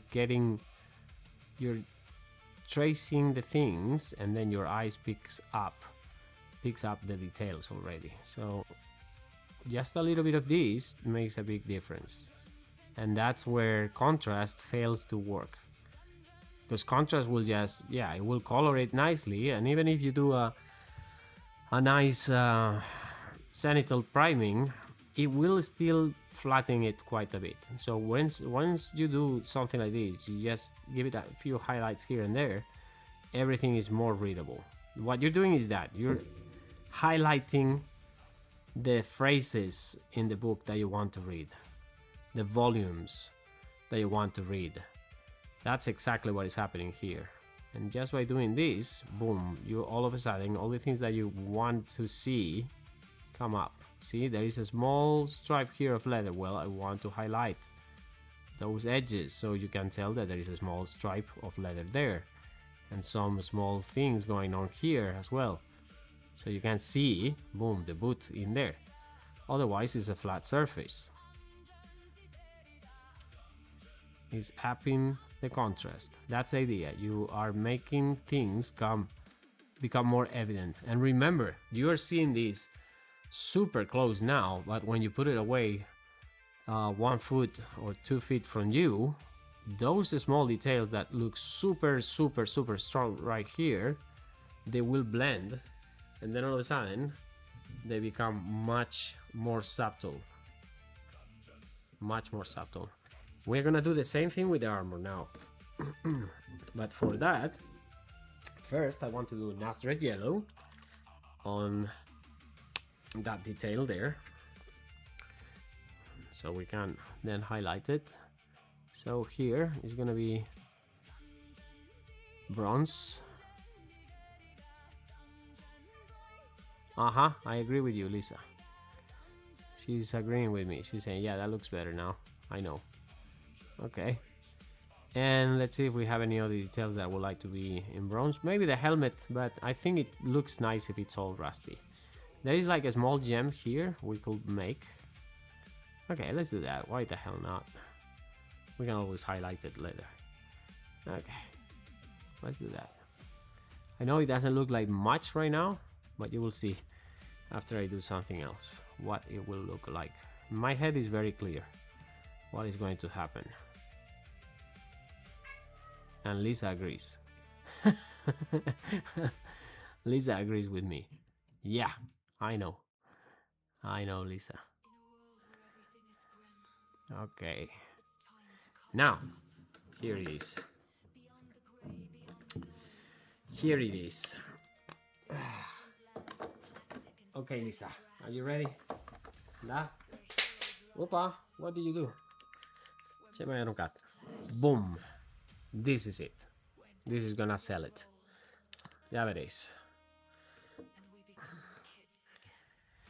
Vamos allá. Let's get some of it, not mixed.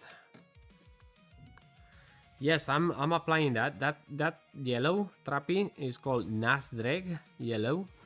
And if you paint it on top of metal, it makes it look gold. But you'll see later. Okay, with the belly of my brush, let's touch up the edges of the sword. And then paint some lines like this. Da, Lisa, da. Lisa is asking me to go to sleep, by the way. This is what she does every night. She's complaining that nobody's in bed and she would like to go to bed. Such is my cat. A little bit spoiled.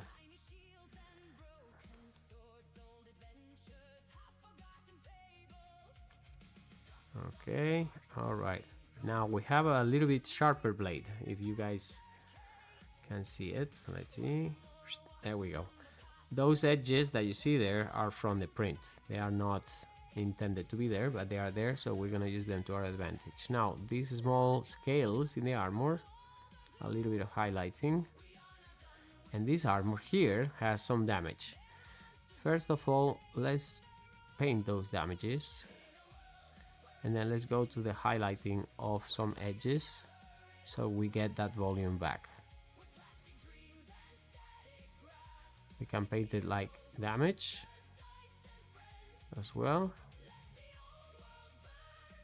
And this is confusing here because I think it's the ribs and the armor is broken. So I need to be careful and very specific where I'm doing the highlights.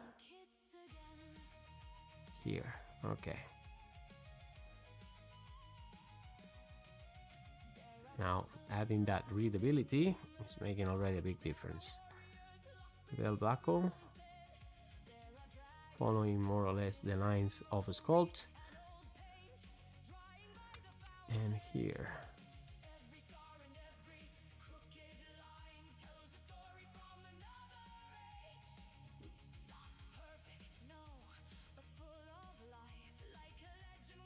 And here also the helmet, center of those areas. There is small hole in there and in here.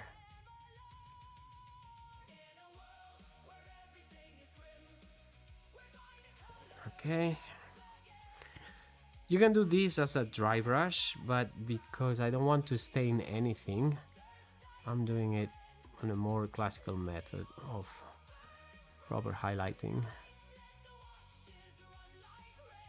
All right.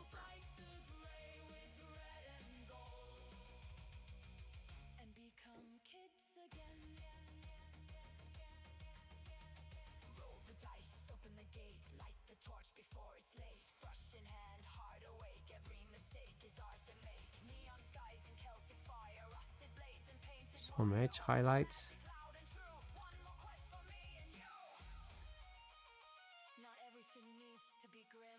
And this is gonna be the basis for all the other skeletons. Basically, he's now the example of what the others are gonna look like, which I'm gonna finish tomorrow in the morning, I guess. I'll have a coffee and I'll get to them.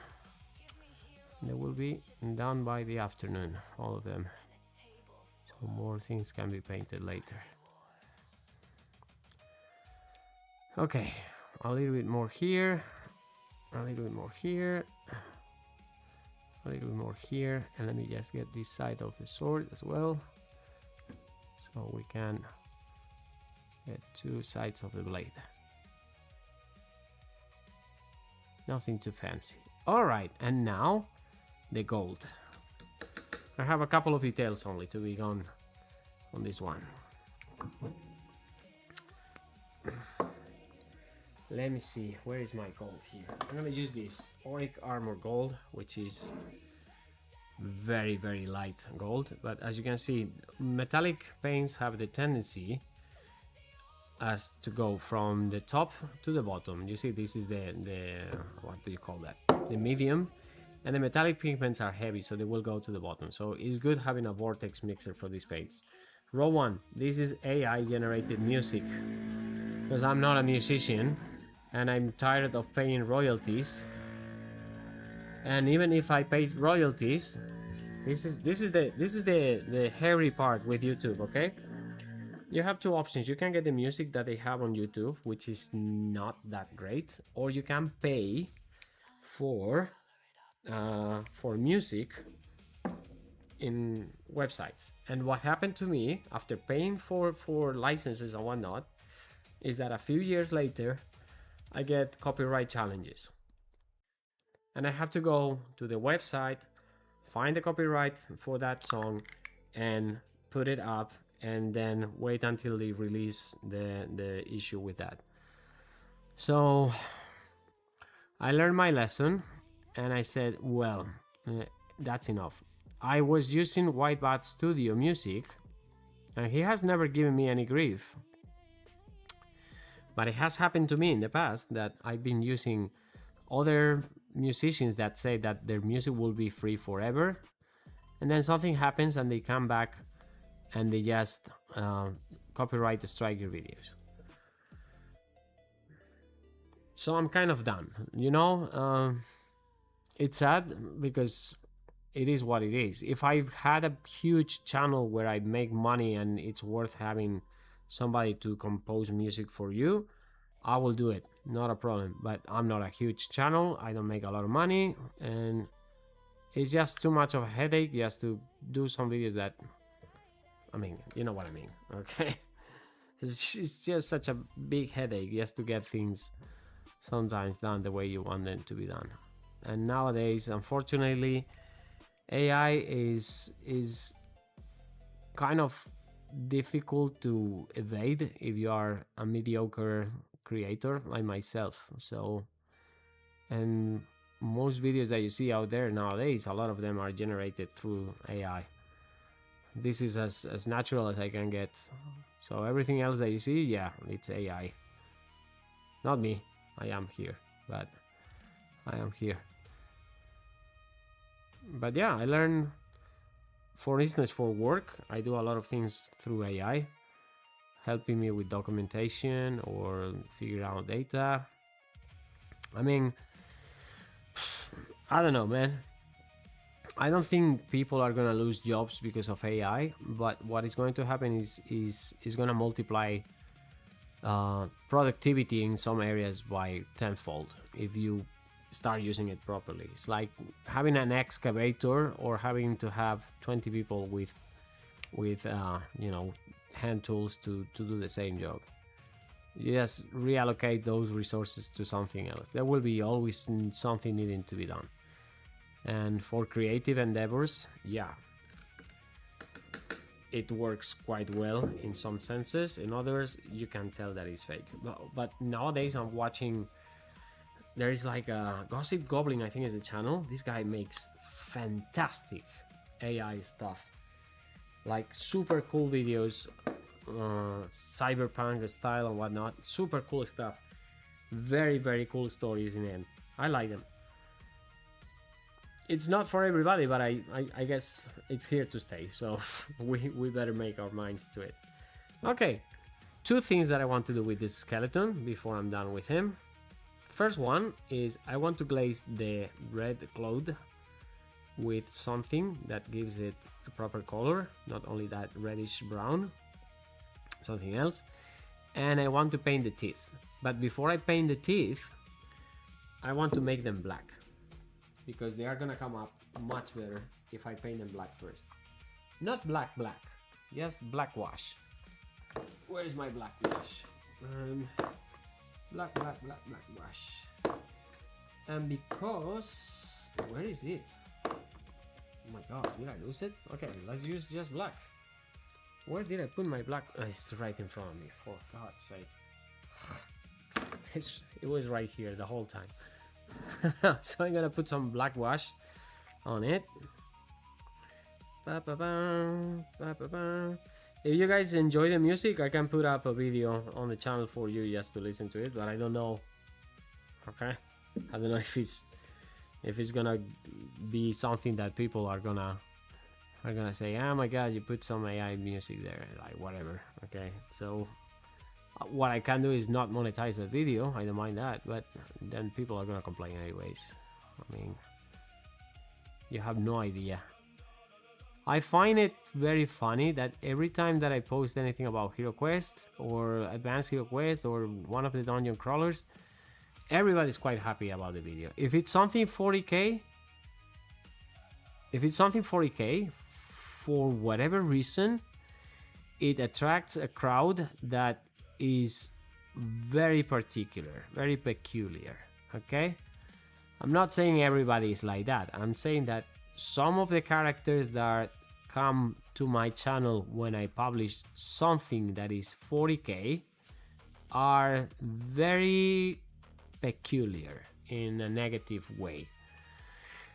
So if I publish some things, sometimes I get flack that I don't even know where it's coming from. Like that 10 minutes Blood Angels tutorial, which I promise you, if you paint in batches, that is a totally doable 10-minute tutorial. If you are painting 10 marines, 8 marines, 5 marines, and you have enough time for the washes to dry, and you've done it a couple of times, those marines paint in 10 minutes. And then I still get crap saying, people saying, that's impossible, you cannot do that, and it's like, holy shit. And it's only on the 40k videos. It's only on the 40k videos. I guess I'm not exposed enough to other I don't know, characters when it's coming from fantasy, but in those ones I'm gonna do magenta because I like the orangey stone, but I think it's not coming out too strong and it's not telling me the story I wanted to tell. I want more contrast. So sorry, but I'm gonna go more middle hammer. Okay, I'm gonna go more colorful here. And why the heck not? Some magenta is gonna do the trick. So here it's where we glaze those highlights, and we're gonna glaze it with magenta like that. I'm gonna wet it a little bit so we can still see the undertone, and let's see if you guys like it. Let's see if you guys like it. It's building on top of that.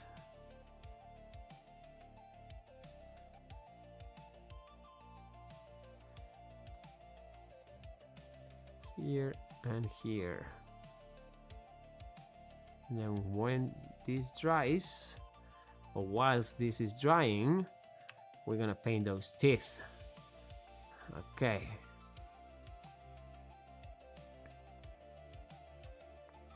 And this, I think, is going to be the recipe that I'm gonna use for the other skeletons and zombies. Because right now it's 1 AM almost over here. And I'm gonna tell you something. I did leg day today and I'm feeling it. I'm feeling my body claiming the need for rest. I'm so pissed. I do leg day quite often and still look like I'm a chicken. Have chicken legs. Freaking legs, man. I wish I wish I could go metabolic like some people that I see. They just go huge with little to no effort. Alright, how does it look like, guys? Let me know. Is it good? Is it looking proper? Let's put those teeth there. Chicken legs. Patas de gallo, tío. Pates de gorrión. And I was doing today, what was I doing? How do you call that? The, you know, squat bench, bench press.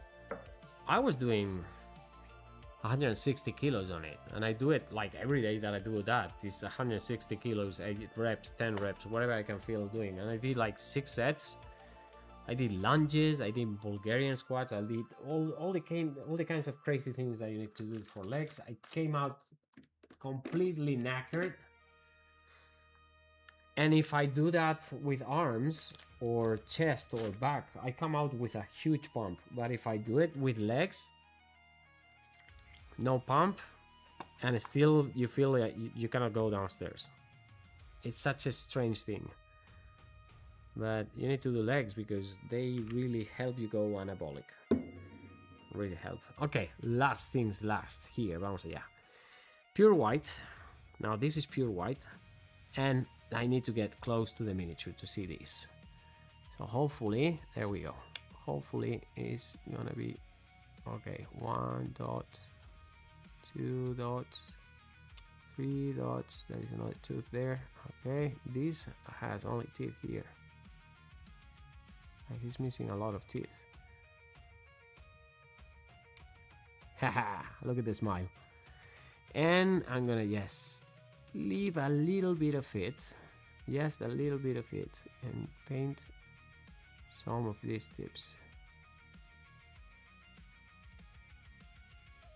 And there we go.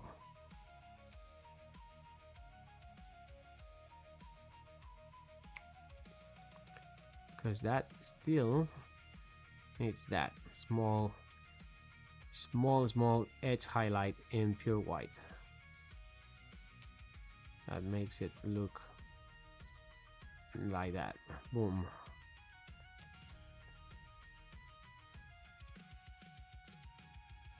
For Space Marines in particular, if you really want to go middle hammer, one small dot of white in certain areas will make it much more middle hammer than anything else.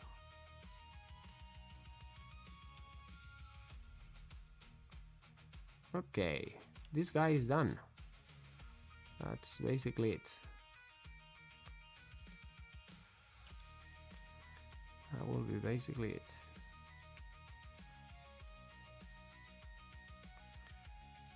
Y otro por aquí.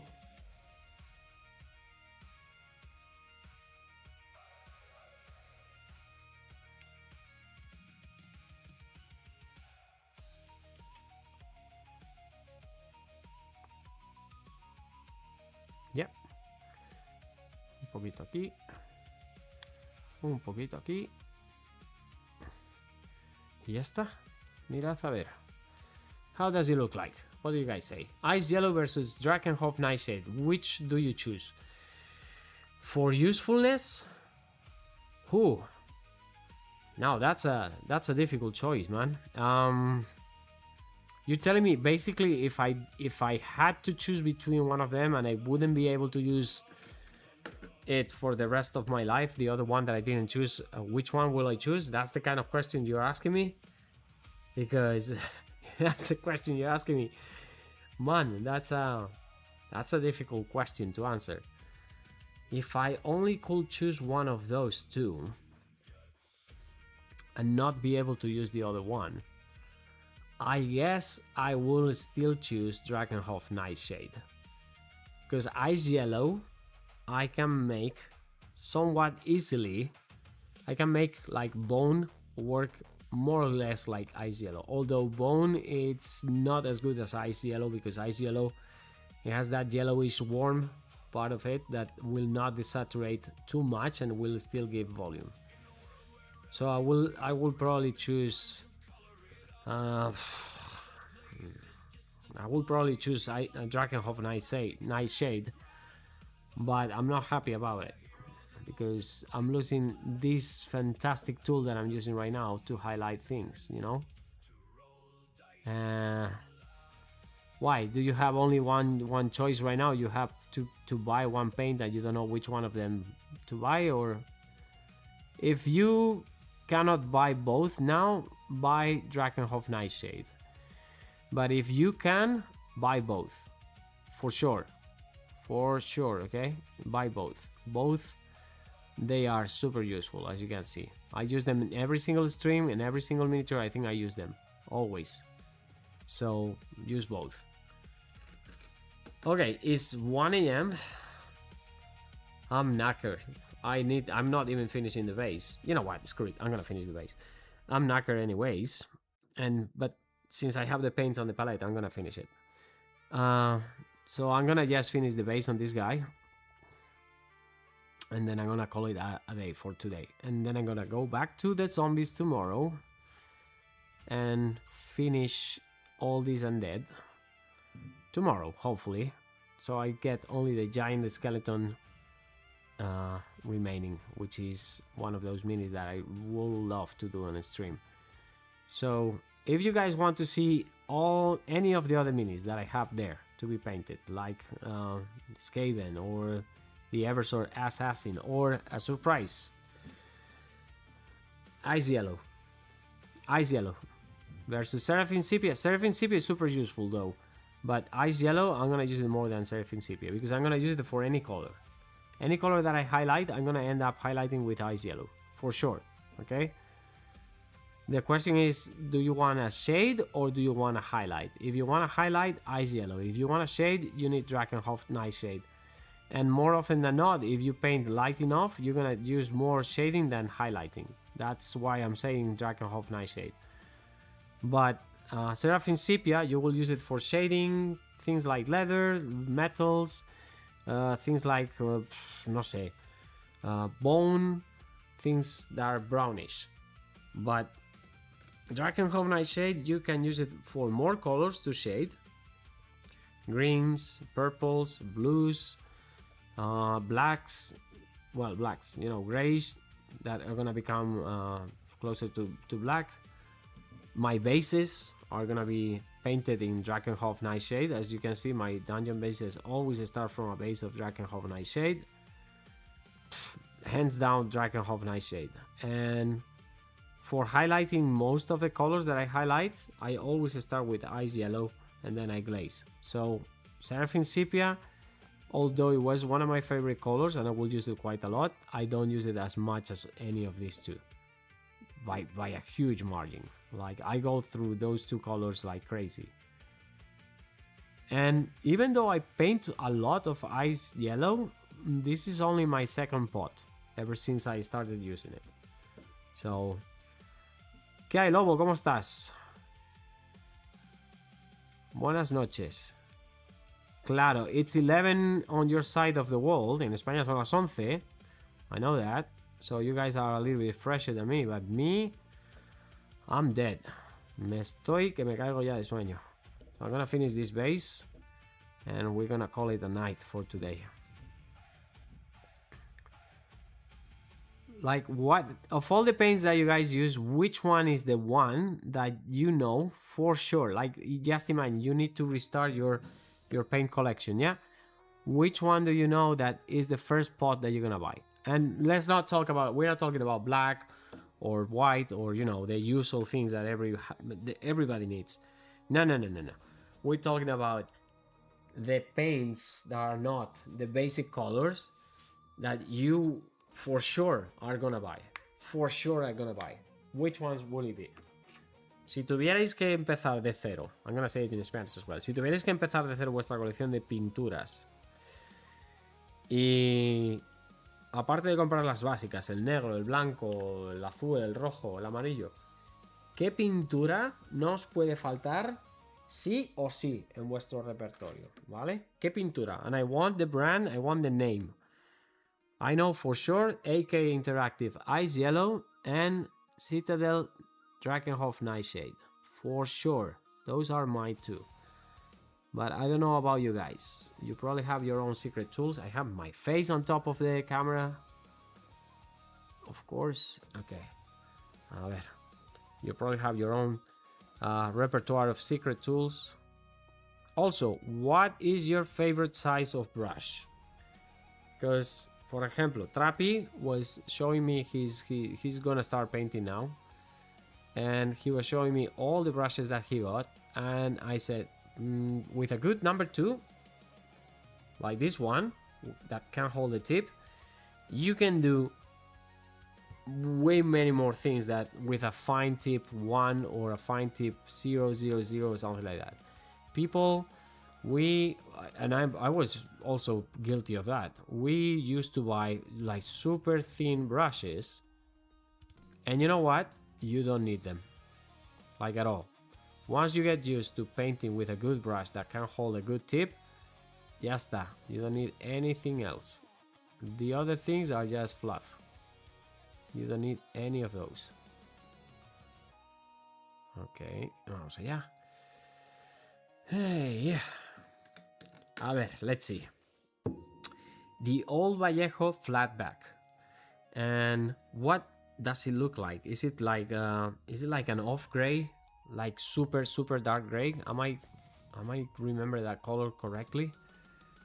Is it like that? Because black has its uses, but is quite limited because it's way too black. So if it's that one that is a little bit of black, I totally can see why you need that color. I totally see why. One color that I used to always buy, no matter what, was Goblin Green. Goblin Green was... you needed Goblin Green back in the day. Nowadays, I actually don't use it that much. I don't use anything close to Goblin Green that much. At all. Most of my greens are shades or things like that. If I had to choose one green color, I think it will be from Citadel. I think I will choose Scorpion Green.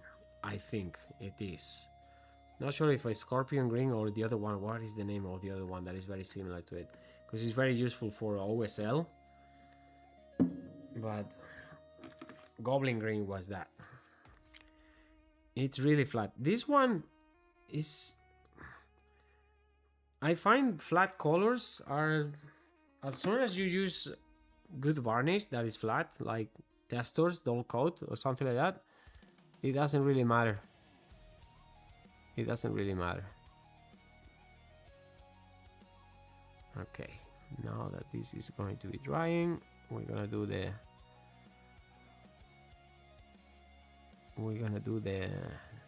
Agrex Earthshade wash and put some green on it. These are the new bases, so they don't have texture, so I have to basically color the flagstones myself. Magenta is great. Yes, absolutely. For flesh is such a good thing to have because it gives it that vividness, lively, you know. Also for female flesh, like you can paint the lips or you can paint a shade on the eyes, and it actually looks quite nice. Absolutely. Okay, let's do this. The last steps. Where is my dear Agrex Earthshade? Another one. Ta-ta. Vamos aquí. Esto, one of the goat. Una de las mejores pinturas. Okay.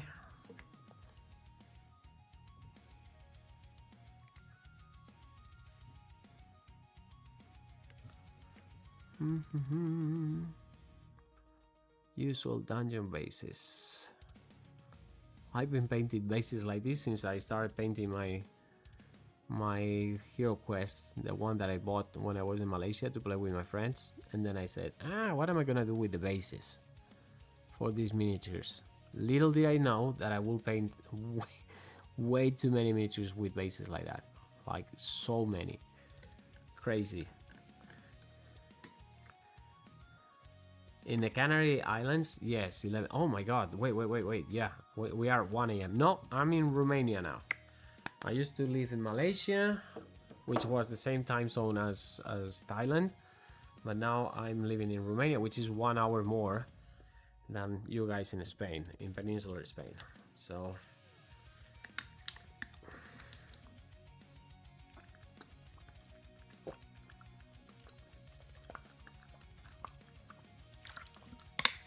I'm crazy thirsty today. I sweat too much. Okay, before finishing, we need to do some of the green. Where is my green? Aquí. Let's make some of that lichen stains like these ones. I like this. See? A little bit of green on the base. I like it. We're gonna put a couple of those. And then some mud. Sterling mud. Yeah, same here, man. I did this basing technique. I did it for all my Warhammer quests, my 2 hero quests, no, my 3 hero quests. All of my hero quests have this, the mythic tier, by the way. So it has the Keller's Cape, the Return of the Witch Lord, and the one with the dragon, which I forgot, the one that Manganiello designed, which, by the way, now it's for sale, I think, for everybody, which was a collectible back then. And a little bit more yellow, let's get it there. Okay, and I did it also for my Seu quest. Yeah, I've done it for all the miniatures, all the dungeon miniatures that I have so far, I've done it for them.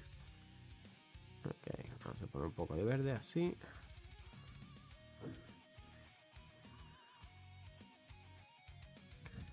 There we go.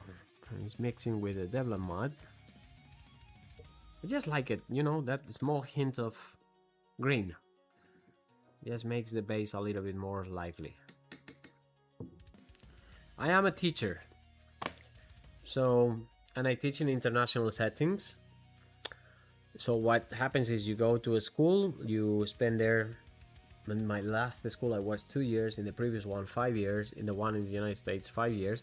So you spend there a few years, and when you feel like you need to see a new country or change, you know, settings or whatever, you just find another international job and go. And I teach languages, and now I'm in middle management in my school. So I'm also doing something that we call service learning, which is on top of teaching languages, I'm also, you know, organizing the trips, organizing something called Duke of Edinburgh that maybe sounds familiar for some of you if you have studied in a British system, and service volunteering opportunities for students, etc, etc. So basically organizing all the things, extracurricular activities as well in school that go around the setting of the academics. So that's my job as of now, but education, if that's what I do. I teach other people, so that's why I can't talk so much. Because that's what I do for a living. I talk a lot. I can go on and on and on and on and on, but as soon as I switch off here, I just go to bed and sleep. How many languages do I speak? Well, fluently I speak Spanish, English, and Romanian. I have some basic knowledge of Japanese, so just because I just liked it, and I had some students that spoke Japanese, so I could practice it with them. Rowan here, he's fluent because he lived for a couple of years. He's also a teacher, or he used to be a teacher. そうですね。あなたも先生ですね。So he's also in the field, and I can say a few things in Bahasa Malaysia. Saya tak boleh bercakap Bahasa Malaysia. I cannot speak it, but I have a few notions. It's not a very difficult language, grammatically speaking, so, but not fluent, but I'm pretty sure you are. あなたの日本語は上手ですね。私は苦手だ。Mine is quite bad. Yours is probably way better than me. Living in a place makes a huge difference if you actually put your mind to speaking the language there. But I know it's Romanian because I'm married to a Romanian woman, and I lived in Romania 4 years. Then we moved abroad, but still we speak Romanian. My cat speaks Romanian. Yes, to give you a hint here. So living in Romania nowadays, well, I have it quite fresh in my head. What was I going to do? Oh yeah, the last step, guys, for this dude. Sterling mud. Sterling mud. I'm gonna put a couple of splotches on the base that when it dries, it looks like poo-poo. Okay, there we go. Just a little bit of dungeon filth. Vale. And that's the miniature that we finished today, and the idea is painting them, all the others, like this. The skeletons are gonna be quite easy, straightforward. As you can see, let me get a little bit more light on him. As you can see, nothing difficult, nothing complicated on that. My girlfriend says, are you with Count Dracula? Well, Count Dracula here, Vlad Tepes, is a national hero. He's akin to El Cid in Spain. So no, I'm not in that zone of the country. That is I'm in Wallachia. So Romania used to be a few different kingdoms, and in Bucharest is in Wallachia. Bran Castle, which is near Brasov, will be in Transylvania. So if that makes any sense, I'm not with Count Dracula. Lifting skeletons for his undead army. You know what? I'm looking forward to going back to his castle. Maybe next year. I need to get myself a car so I can move around more comfortably. I've been to Bran Castle once, but Bran Castle is not the real Dracula's castle. Dracula was born somewhere else, and not near Brasov. In that castle, he spent maybe a couple of nights, tops. It was Queen Maria, Regina Maria. She loved that castle. Regina Maria, by the way, is from the royal family of England. So the royal family in Romania is related to the royal family in England. Hints of, yeah, Europe is an interesting place. And Dracula, or Vlad is buried in a place not far from here, in a small church in Lake Snagov. So if I ever get to that point, I want to go to Snagov, but if I ever get there, and if I get some pictures, I will show you guys where the body, and not the head, by the way, the body of Dracula is resting. So as I said, he's a national hero in Romania. The Bram Stoker legend, well, I mean, it makes money for Romanians mostly in Castle Bran, but beyond that, nothing else. And I'm a big fan of Castlevania, the old Castlevanias, so I guess painting skeletons is something that was going to happen regardless if I like Romania or not. So, bueno, here we go, the skeleton for tonight's stream. I have 2 more to go for the skeletons and the zombies, another 3, so maybe tomorrow I'll show you how I finish one of the zombies. I don't know, we'll see what happens tomorrow, because you never know. So, without further ado, ladies and gentlemen, I'll bid you good night, farewell, y como digo en español, ya sabéis, esto es Rush the Wash, mi nombre es Miguel, un beso y adiós. Que tengáis buena noche, good night to everyone. Beyond the grey, beyond the noise, there are distant lands of plastic and static grass, where heroes rise, where monsters clash, where dice still roll, and we become kids again.